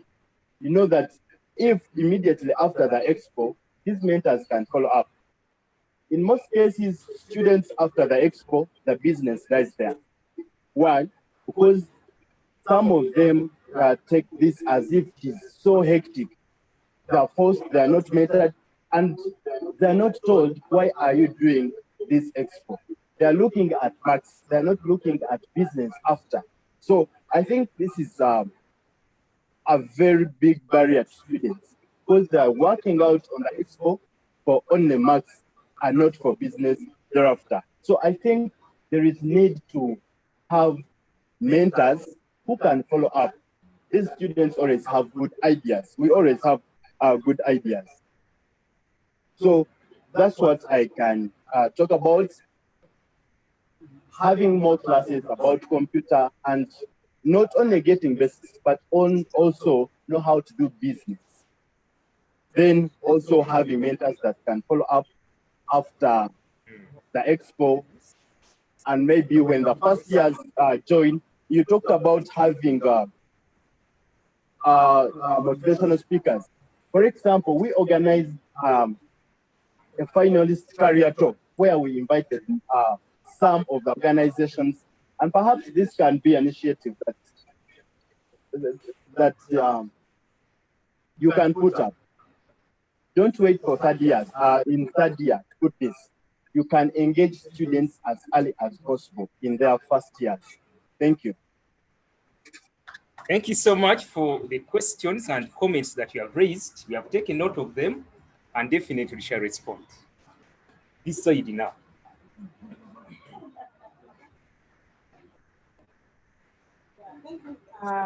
The researchers. I think for me this is quite interesting. My name is Kate Mbide, one of the lecturers of entrepreneurship. I have a question and a request to the research team. One is to thank you for taking interest in researching on entrepreneurship and quite pertinent to the student community. In one of your recommendations, I note that you are recommending we should have, the university should set up an entrepreneurship or innovation center. So my question is, what next after this research? Can operationalization of the center be part of your next? For me, that is my request. Yeah, we are rating the next rate. Why do I say so? All the issues regarding to mentoring, supporting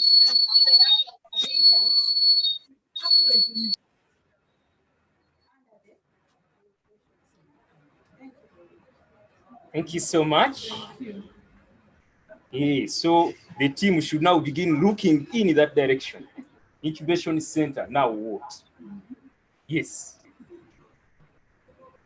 Thank you so much.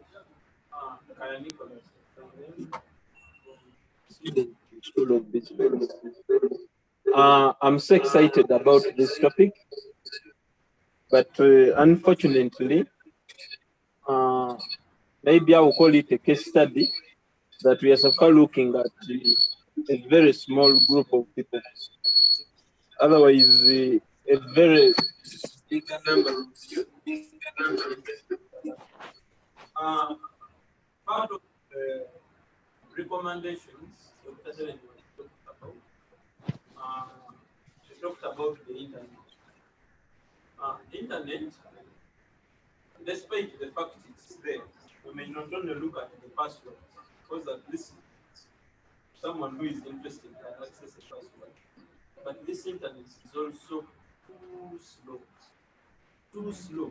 You discuss about something, someone wants to make research about it, someone gets interested in it, but unfortunately, internet is too slow, and time dedicated to that specific issue may elapse before. You talked about an incubation center. Fortunately, we have one on the other side along Mitchell Road, but we normally use that entrepreneurship section during expo time for maps, just to give in our books. This man bring submit this, bring that. We expect that we should be having some of this at least such that consultation, even in the entrepreneurship expo, like my president said, after students finishing this expo, we aroused, I happen to be part of that session. We aroused. Yeah? We feel we want to learn more. We feel we want to continue with these businesses. But you know, even for motivation speakers, whenever someone interacts with you, you're inspired. But as time goes on, the inspiration goes reducing. So we need this to keep on interacting with us. We need to consult them. I'm so happy for Dr. Tiak. In first year, he told us if you're a student and you have any business you have, it's free consultation. Always come to my office. And he consistently said it. And I expected very many students went to his office. So if this is an incubation center, I would expect it to be open. I've actually seen the renovations that made on it, but the door. Yeah? Yes. Three. And I would request that maybe that is the last question. I would also want you to say something, make it clear. Which kind of people do you want to keep around when you're doing the exhibition, such that you do the consultations? Do you want the lecturers, or you want practitioners, like we have the CEO for Sente? Do you want such people? Who do you exactly want, such that we take note of it, and in the subsequent one, exactly what you want is what is done? On this specific one, we are looking at the research basically based on school of economics, the school of, but I expect even people from college of health sciences, even people from standard engineering section, at least everyone at the end of the day will find yourself carrying out entrepreneurship. I would wish such services will be extended to other colleges. Now, on that specific issue, we have different inspirations among lecturers and people in the external world. I recall last time before the Entrepreneurship Expo, have a conference, they bring inspiration people. It can be a task to them that at least every fortnight, on a monthly basis, on a weekly basis, they inform us this time around at the Innovation Center, we shall have Dr. Swanson. Whoever wishes to do this, please you can pass by and consult. Every after that specific period, I may not specify, but you know best because you prepare. Taking note of all the observations and comments, I'm just, how many are we left with? There are 2. So I'm taking this and this, then we respond. The next opportunity will be to the online audience. Yes.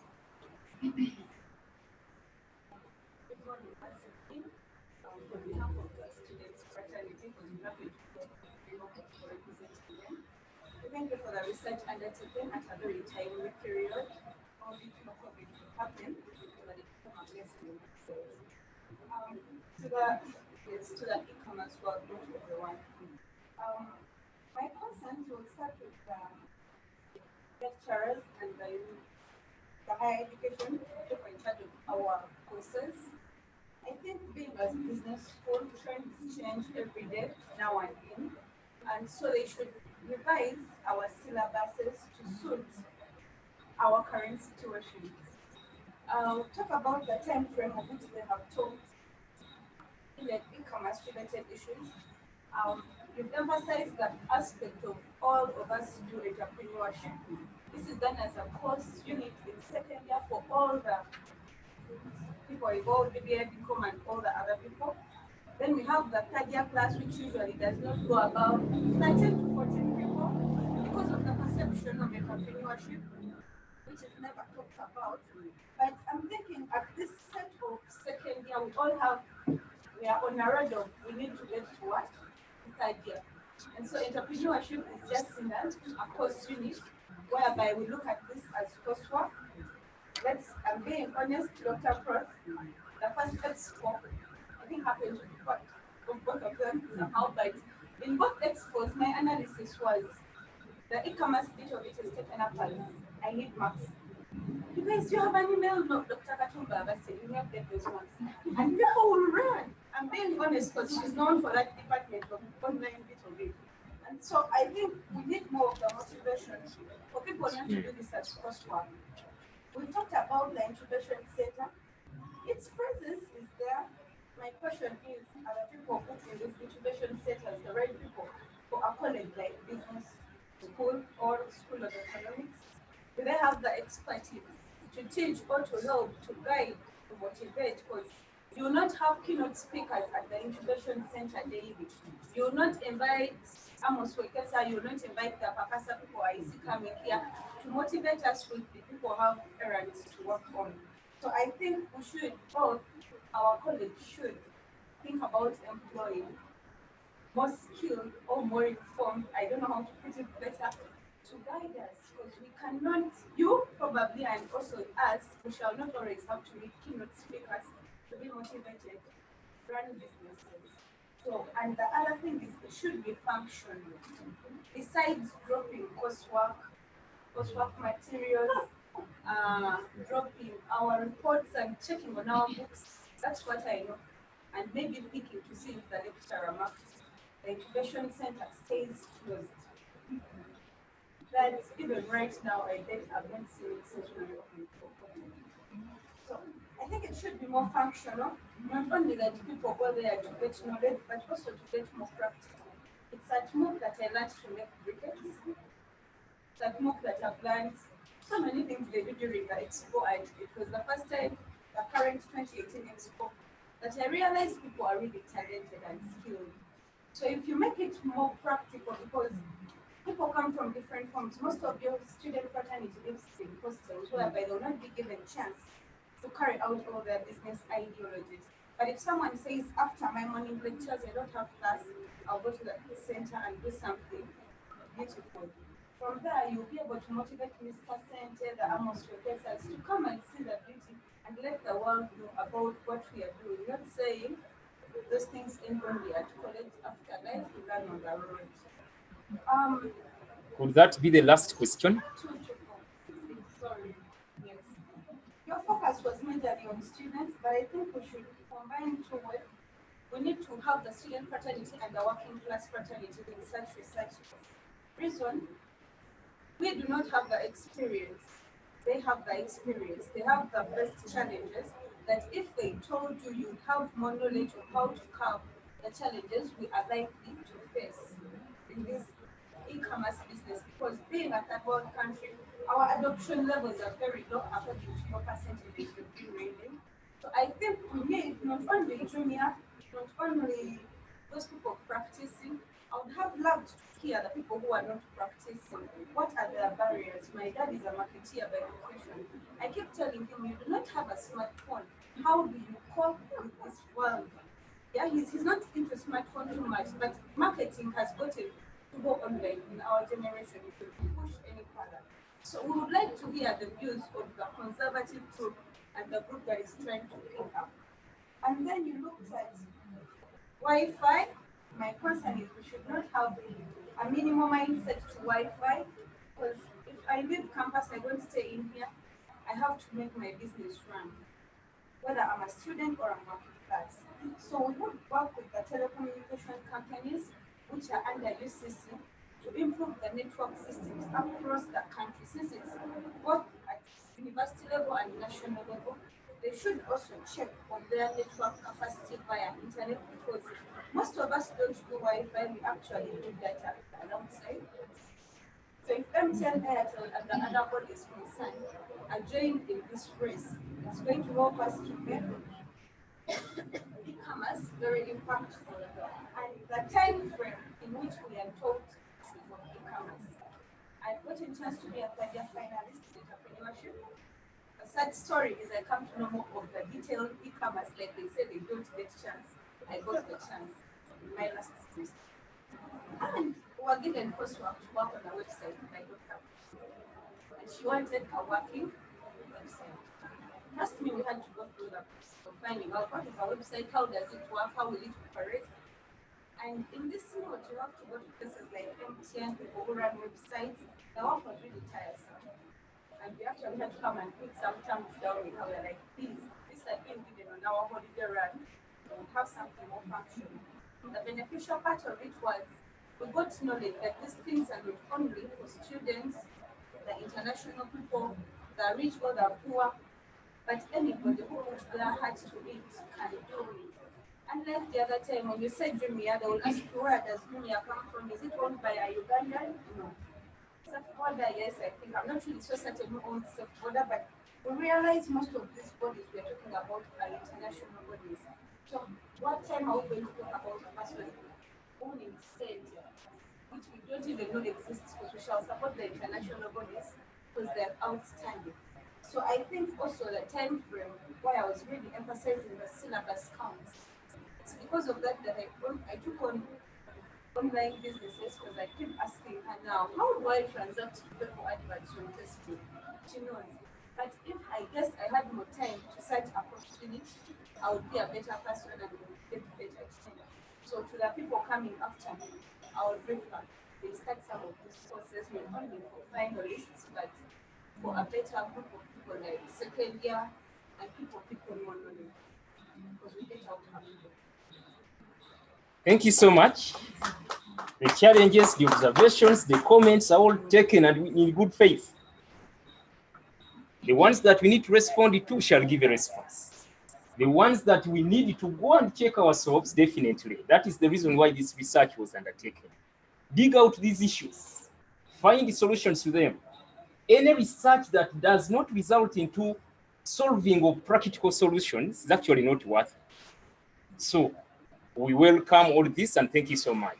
Lastly, and then we give responses. Thank you.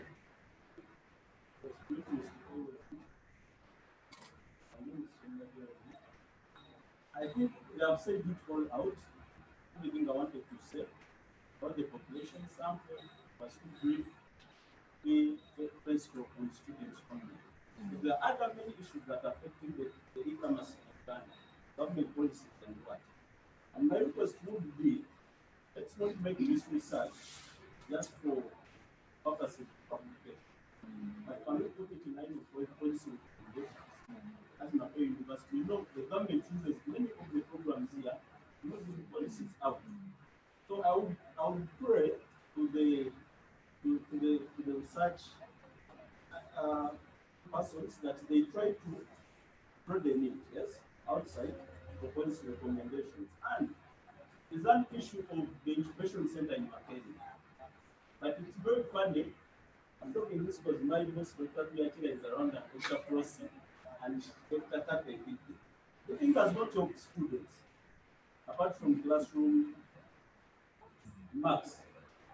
For me, my own understanding would be that an incubation center, since you have set such programs and research, can you try to bench what other universities are doing? For example, for me, I do my MBA here, but if you look at someone doing an MBA in China or South Korea, the incubation centers basically are not there for only the learning reasons, but also to boost businesses out in the country. But first, Makere, when this people don't know that the incubation center changed to the new city. That's now some others new, I don't know, it's going to be the business new house, they don't know. So my request is, and the team, yes, get hold of other stakeholders and try to broaden this, because I believe that even if you're in medicine and you want to start a pharmacy or something, that's entrepreneur. Yes, and it all comes from the business mind. These are the people to lay the ground. Dr. Tugatila. And if a doctor wants to start an hospital, it's you to start the bricklaying. Yes. So let's look at policy recommendations apart from, and also let's not stop here, but let's broaden now this research. Now let's hope that the next brief that comes in go deep into the e-commerce and try to find other factors and variables affecting failure of e-commerce in Uganda, and also try to benchmark. My last one is on the people they bring for students. How are they called? The motivational speakers. You know, one day I told Dr. Madok that, for me, I was called to attend one. And when I went, someone was like, in 1986, I started with the 1 tray of beer. I drove my Kagari from Mbara City to this. They are not really embracing the trends, the changes that are really, because I attended one, but this when they come in, like that Amos, we won't really tell, we won't give us the drive where that thing starts from. That's what how are they motivated? How should we motivate the entrepreneurs? Because most students, they are going out of the universities. Jobs are scarce, jobs are nowhere to this thing, but they need to start their own. And one thing I noticed, when people come with ideas, I give Dr. Press, Dr. Tuyachira, the Imak, and Dr. Kathy. It's all that. Yet we can give up such ideas and go to patent, or even, since you managed to look for money for it, just to do this research, I believe you can look for money to also boost such ideas and try to sell them out. And you say, out of the 100, we have 5. So the university, can you start an incubation center that someone else will say, no, if you want such, run to Makere. Because I know one in Nigeria, but even if you ask me, that government incubation center doesn't work. They're saying we only need scientists if you have something to do, all this. Yes, but we want to start that Makere is a poor. It has a big incubation center. Where people come in who are not just students. Now, like this accent, it's a note to learn from. Actually, I was showing him here that people are over complaining about your app. He said you are coming up with a new version, but if you use such people, because I know you started from scratch, you didn't just grow it from when you all just had this man and say, let me just start this for the. I think our bosses, let's try to make this realistic and also recommend policies to the government. So that was my summation. Thanks. Thank you so much for the remarks that you have made, the observations that you've laid out. Now it is time for us to give responses where we can. And then where we have taken note, we're also going to tell you we have noted this and it's going to get worked on. After the responses, immediately we shall go to the online audience because I know they also have feedback from what has been presented to them. I will start with myself. Because why would I start with any other person? Yet the microphone, invisible though, is with me. I will respond to only 3 aspects that have been raised. The first one is, why concentrating on the students only for this study and not the outer world? And not that father who was not secured, maybe smartphone. For this particular study, the attention was on to the students. Here we are looking at students of Makerere, but this is going to be implemented in a broader term. So students of Makerere were a representative sample for all the students within the country. The findings and recommendations of this study are a reflection of what is happening at Makerere University Business School. By the way, when we were doing a test of our instrument, we tested it not with the students at campus here.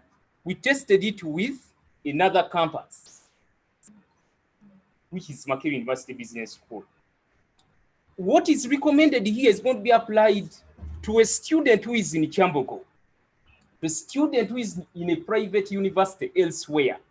Why? Because now from the government perspective, we know that the students form a very big and important segment to boost electronic commerce in the country. Why? Most of the students are .com. Students get exposure. Why? Because there are some facilities that are exposed to them free of charge. Like the university gives you Wi-Fi. Yes, it could be having issues here and there, but where you grab it, you can do something. You have an opportunity to also learn about e-commerce in class. So if there is going to be anything achieved tangibly for this nation, as far as e-commerce is concerned, we start with that segment to disseminate to the lower level. So when we impart this knowledge to student A, and student A has a chain, we used to call them pyramids. There's a pyramid behind you. Make sure you convert to the lowest of the pyramid. Go and disseminate this information that you see the world is looking this side. The moment you continue to look the other side, either you left out or you dying. So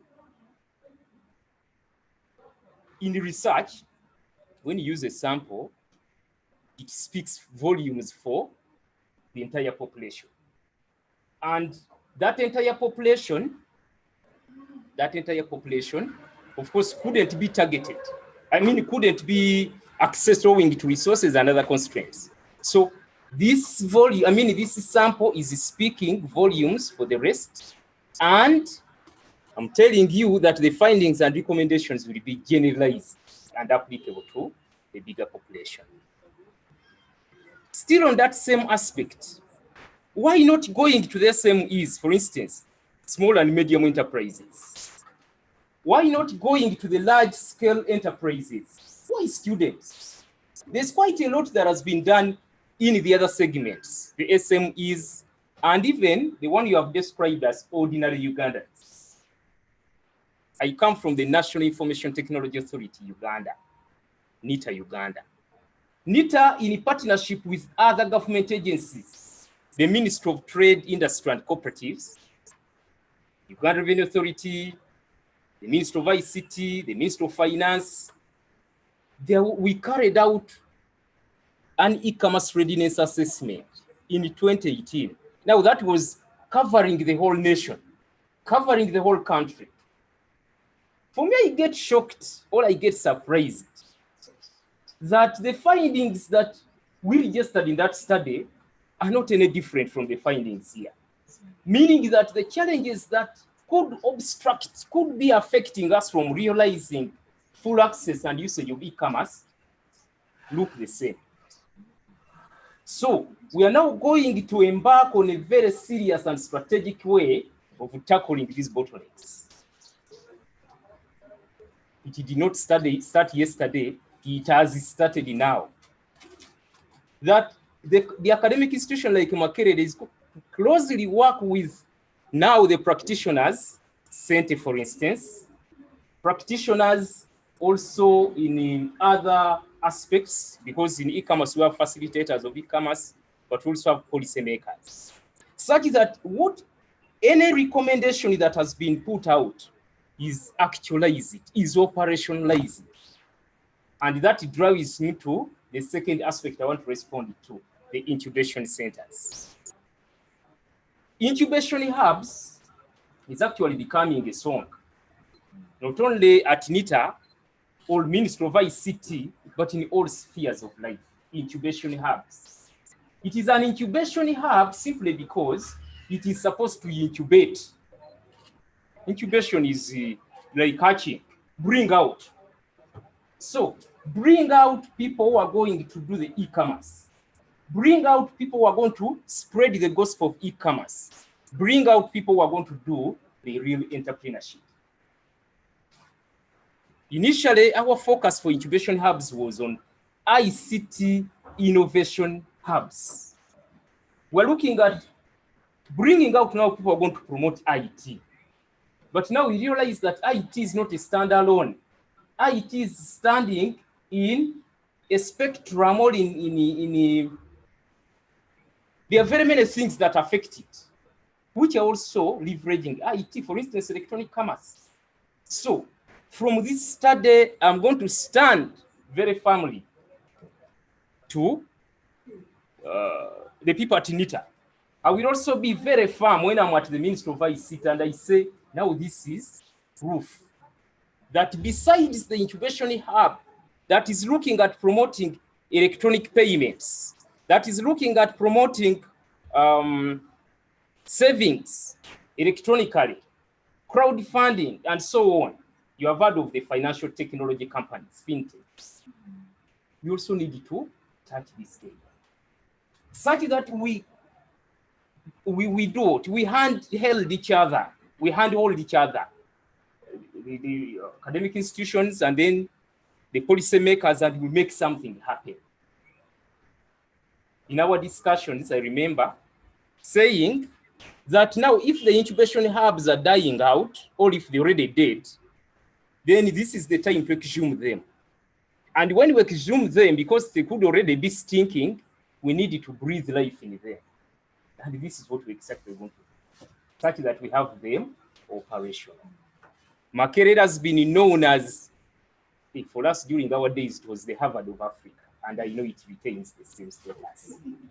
So the Harvard of Africa must be a center of excellence. We should be seen to bring out these people who are clearly the ones who are going to do, for instance, this electronic commerce that we're talking about. Lastly, from me, is on internet. When you talk about internet, to a public university, to a public institution, you're directly talking to me that please, you need to pull up your, because one of the key aspects or one of the key functionalities for NITA Uganda is to provide critical IT infrastructure, government entities, provide technical support, IT related to government institutions, Makerere being one of them, but also to provide the internet. Already there is something that has been done, because the internet that we provide to public institutions is subsidized compared to the charges that accrue to other institutions. Like if we give internet or we provide internet to URA as a public institution, the charge, operational charge, of course, will not be the same as the one for Makerere, because we know Makerere is an institution of learning. And to them, internet is as essential as maybe air. When you run short of it, you go to ICU. And when the cylinders are out, to take you to the grave. That is how internet is. So this is also a message that already I've taken to NITA, that you see in our planning, starting with this current, not current year because budget is already there, but in the coming year, our target, before we can run anywhere else, go to Makerere. We set up free Wi-Fi hotspots, for instance, such that you can access it here, you can access it there, you can access it elsewhere. If we have done it for other public places, like if you went to Namugongo at Uganda Shrine, Uganda Matter Shrines, free Wi-Fi is there. If you went to Constitutional Square, you will find free Wi-Fi, and any such places, because you have quite a number of hotspots to have set up. Why not Makerere, the Harvard of Africa? Now, the rest of the questions were so much into the way the course is delivered, the way, so I don't think I'm competent enough to respond to the questions. I will take them now to the doctors, because for me, I'm a Mr. amongst doctors. So, thank you so much, over to you. I want to respond to 3 questions. Let me start with my MBA student, Derek Chemba. You mentioned that we need to have motivational speakers coming and talking about their startups, their very unique beginning, and not talk about super plus like Amos Rebecca and others. That point is taken. The next time we invite motivational speakers, we shall tell them to get down the real core issues. You have also mentioned that we need a functional incubation center for COVID. We have an incubation center at 6 years. We moved away from those virtual grounds, the ones Nicholas Kaya, my student, mentioned. We moved away, we are in here. That center at virtual grounds was allocated to a big center, so it is no longer our entrepreneurship center. But we are very honored to have the director of the entrepreneurship center here, who is Dr. Patrick. We have the head of department, who is Dr. Patrick. Okay, so you are right in the answer, and we have taken all your comments, and then we are doing a syllabus review for BBA. We are going to make some revisions so that e-commerce, e-business is taught in the second year possibly to help students come out when they are not half-finished. Thank you for those comments. Then, Nicholas Kaya, you mentioned that you would appreciate if this entrepreneurship would be opened up to students from public health courses and other colleges. Let's first deal with ours here at home. And once we are really okay, then we can go out and reach others. We have not yet satisfied our market here. So we are still concentrating on our students in the college. The other question that that was presented from Irene was students are still looking at this course unit as coursework and passing the exam, and they are not looking at it in terms of after here. We can still use this knowledge, this material to thrive, to employ others. We are going to do a lot of awareness, sensitization, right from the word go, year one. And even when we are doing the onboarding, as students come in to join university in year one, we are going to be talking about these issues and encouraging them to take on as much opportunity as is made available to them. I think those are the ones. Hillary, is there something I have left out? Okay. I would encourage Patricia to make some remarks. Oh, I mean Helen, Dr. Helen. Okay, thank you so much for all your comments and observations. I really like so much the comments from the students and the issue where you're working for maths. Yes, and that one really came out so much when we were interviewing students. Like, I don't think it's I don't think if I pass, I know that I know. But the point is that I think goes back to the lecture of like encouraging these students. Remember the recommendation that we gave about the hidden trade of doing online business and how is it going to be a benefit? So because our lecturers come in and also really emphasize and do the work, talk the work, it really helps so much to embrace the approach. And then about the further most of you have given recommendations that okay, apart from the student population that look at what else are we going to do after having the education center, so what is next? We are so glad about those opinions, we're going to pick them up and then trust us. We're going to really have Exactly. So you're moving into the direction. Yes. Thank you so much, Doctor. Anything? I'll be very brief. Yeah, most of the comments and recommendations that most of the students have given came up like Helen mentioned. It came up in quantitative studies, particularly and qualitative. Yeah, that's each of the marks, but yeah, being more practical was something that kept coming up.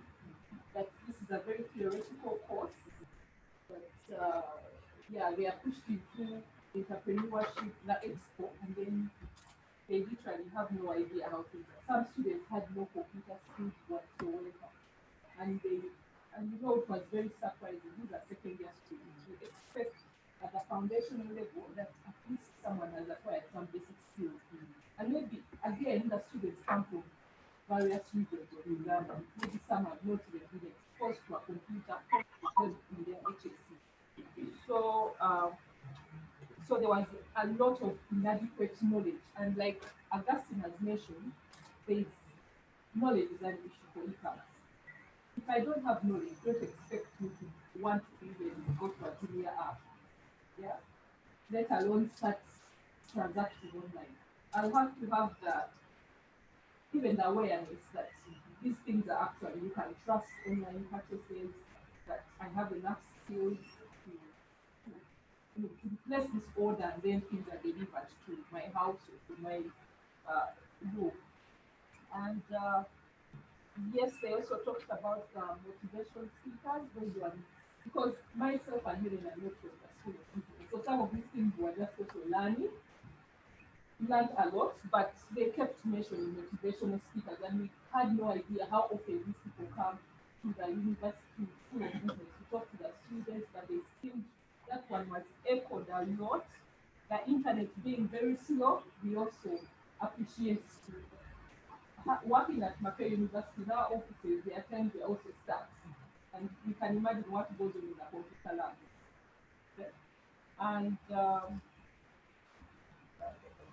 the incubation center we work in very short. We have just got to know that she's somewhere in the university. Not here in incubation, there is no incubation center, there is no. So now we are also learning that actually there is an incubation center. Probably it's like one of you said, it's very active during the expo. Thereafter, things roll down the drain. Maybe that's why they were saying there is no incubation center. So that's for the staff, entrepreneurship course, members of staff.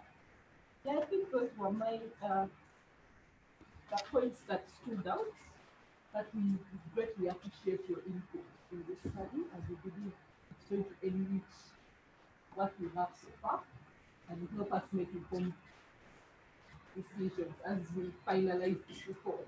Thank you very much. Thank you so much, Doctor. So we now go to our online audience. Ladies and gentlemen who are online, I know you're hearing us. You're even seeing us. In case you have any comment, you have any observation, you have any question that you want to raise in line with the study findings, the challenges, the recommendations, kindly show it by raising your hand. If you cannot raise your hand, you can also use the chat room and post your question there or comment, such that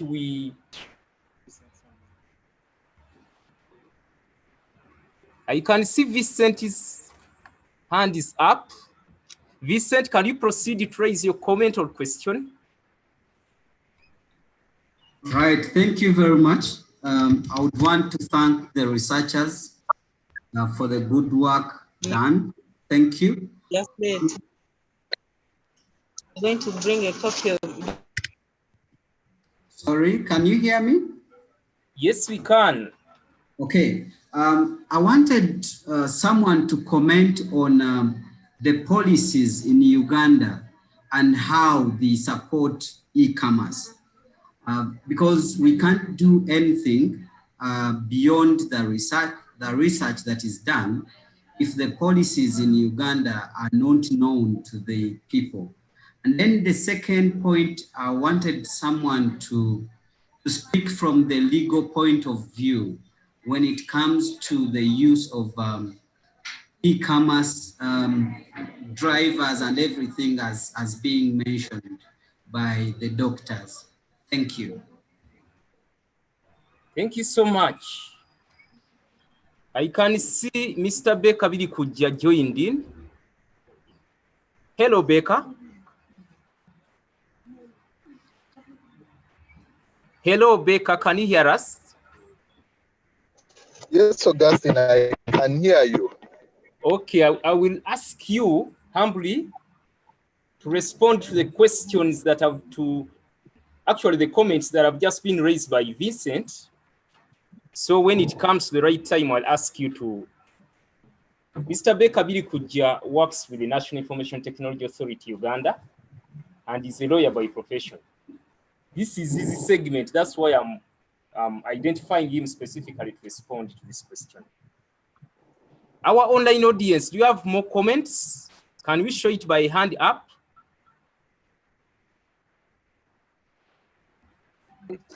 We are unable to raise our hands. I don't know. Okay, Anthony, you can proceed Yes. to raise your comment. Okay. Thank you. I'm Anthony from URA.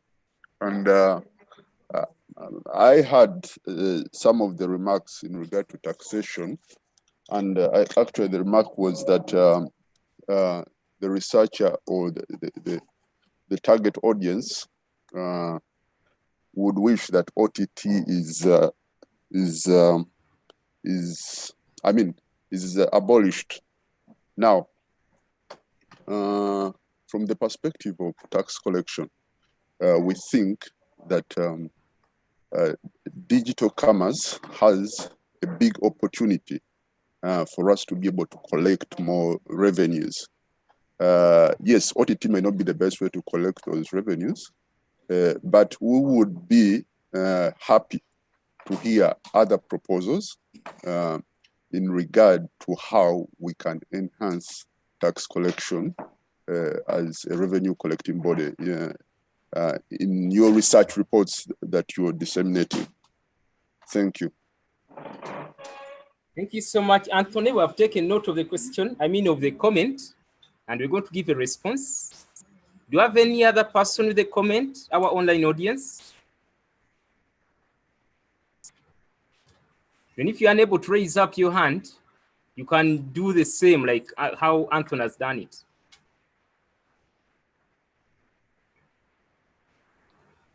Maybe as we wait for hands to get up, they could be heavy hands. But this is now technology. Somebody has raised the question. It is in the chat room. What is the business model for this e-commerce?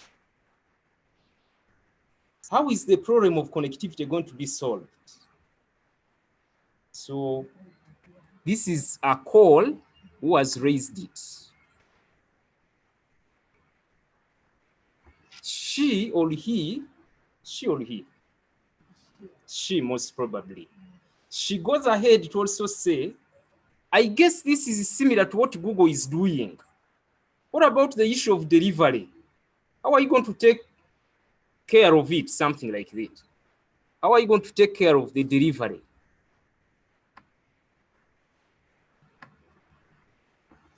Do you have more comments that you would like to raise, our people who are online?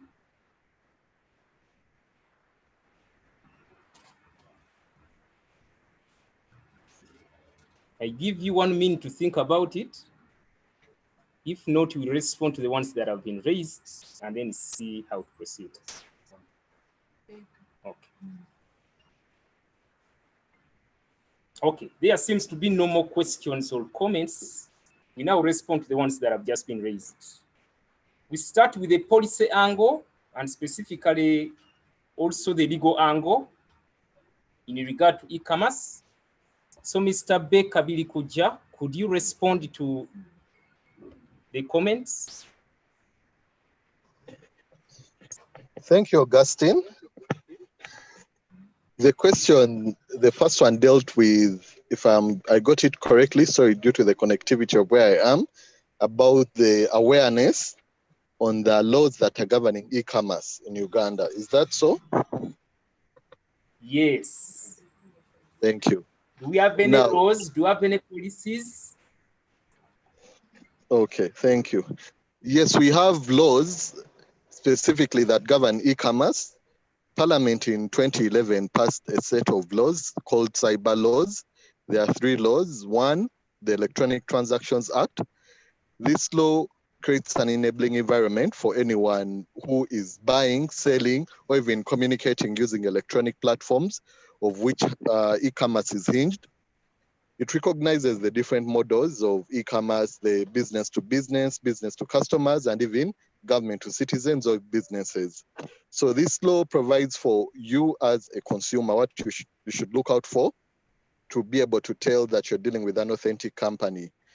Authentic, looking at whether the details of the company or the individual that's creating or providing the platform have been listed, where you can get help in case you have any disagreements, and then the different products, how they should be listed and properly detailed. So for the law to back up, because we did a survey, which I'm sure has been discussed, that looked at what makes e-commerce to actually to have a very low uptake. It was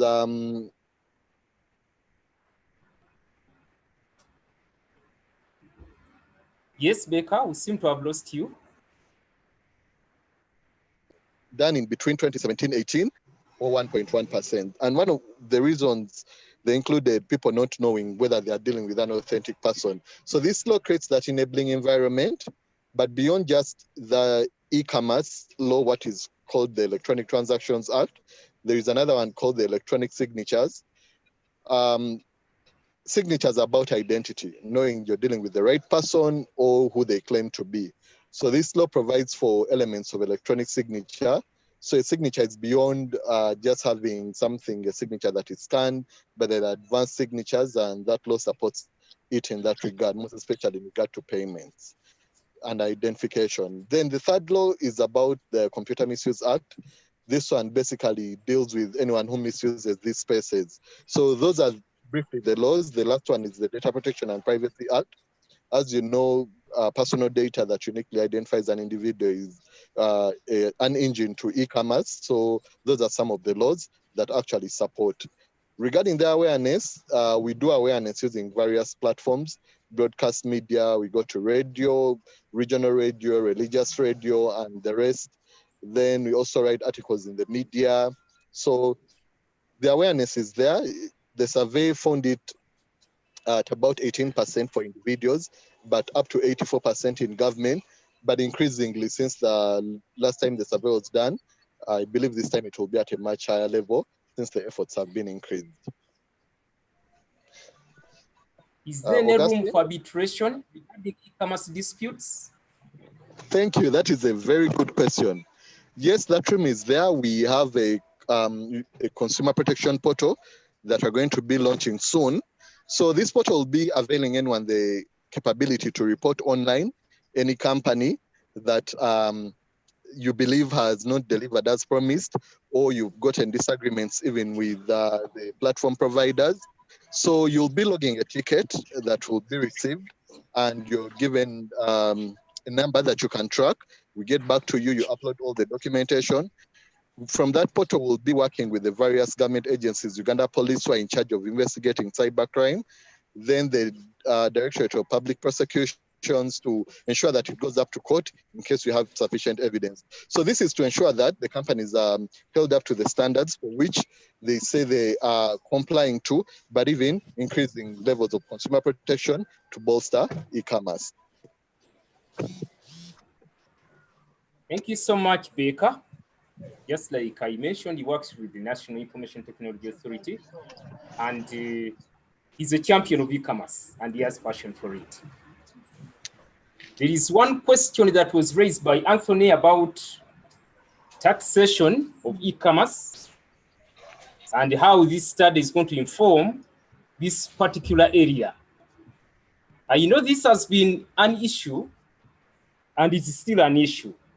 When we're doing the e-commerce readiness assessment for this country, that was in 2018, the same aspect came up. When we're doing the e-commerce readiness assessment for the region, by the way, the report was validated for, now the region is East African region covering 5 countries: Uganda, Kenya, Tanzania, Burundi, and Rwanda. There are 6, including South Sudan. So when this was done, the report was validated the other day. But the same issue came up. How does the taxation body, wherever it is in the region, tap into the online commerce for tax purposes? It stood out to be a very big question, but there were no tangible aspects that came to it. So what is coming up, or what is unanimously getting agreed upon, is that we need a fully-fledged study on taxation of online businesses. Because this is not only a question for Uganda, it is now becoming a global question. Those of you who have been following the events, you could have seen how the likes of the founders of WhatsApp and what? WhatsApp, Facebook, and so on, such platforms were put to task by the American Senate to explain that, okay, we see where you're moving, but how are we going to benefit from what you're doing? Besides besides making things efficient, we need taxes. And still the answers were not that vivid. So I would urge now the academic people, but also the policymakers to do what?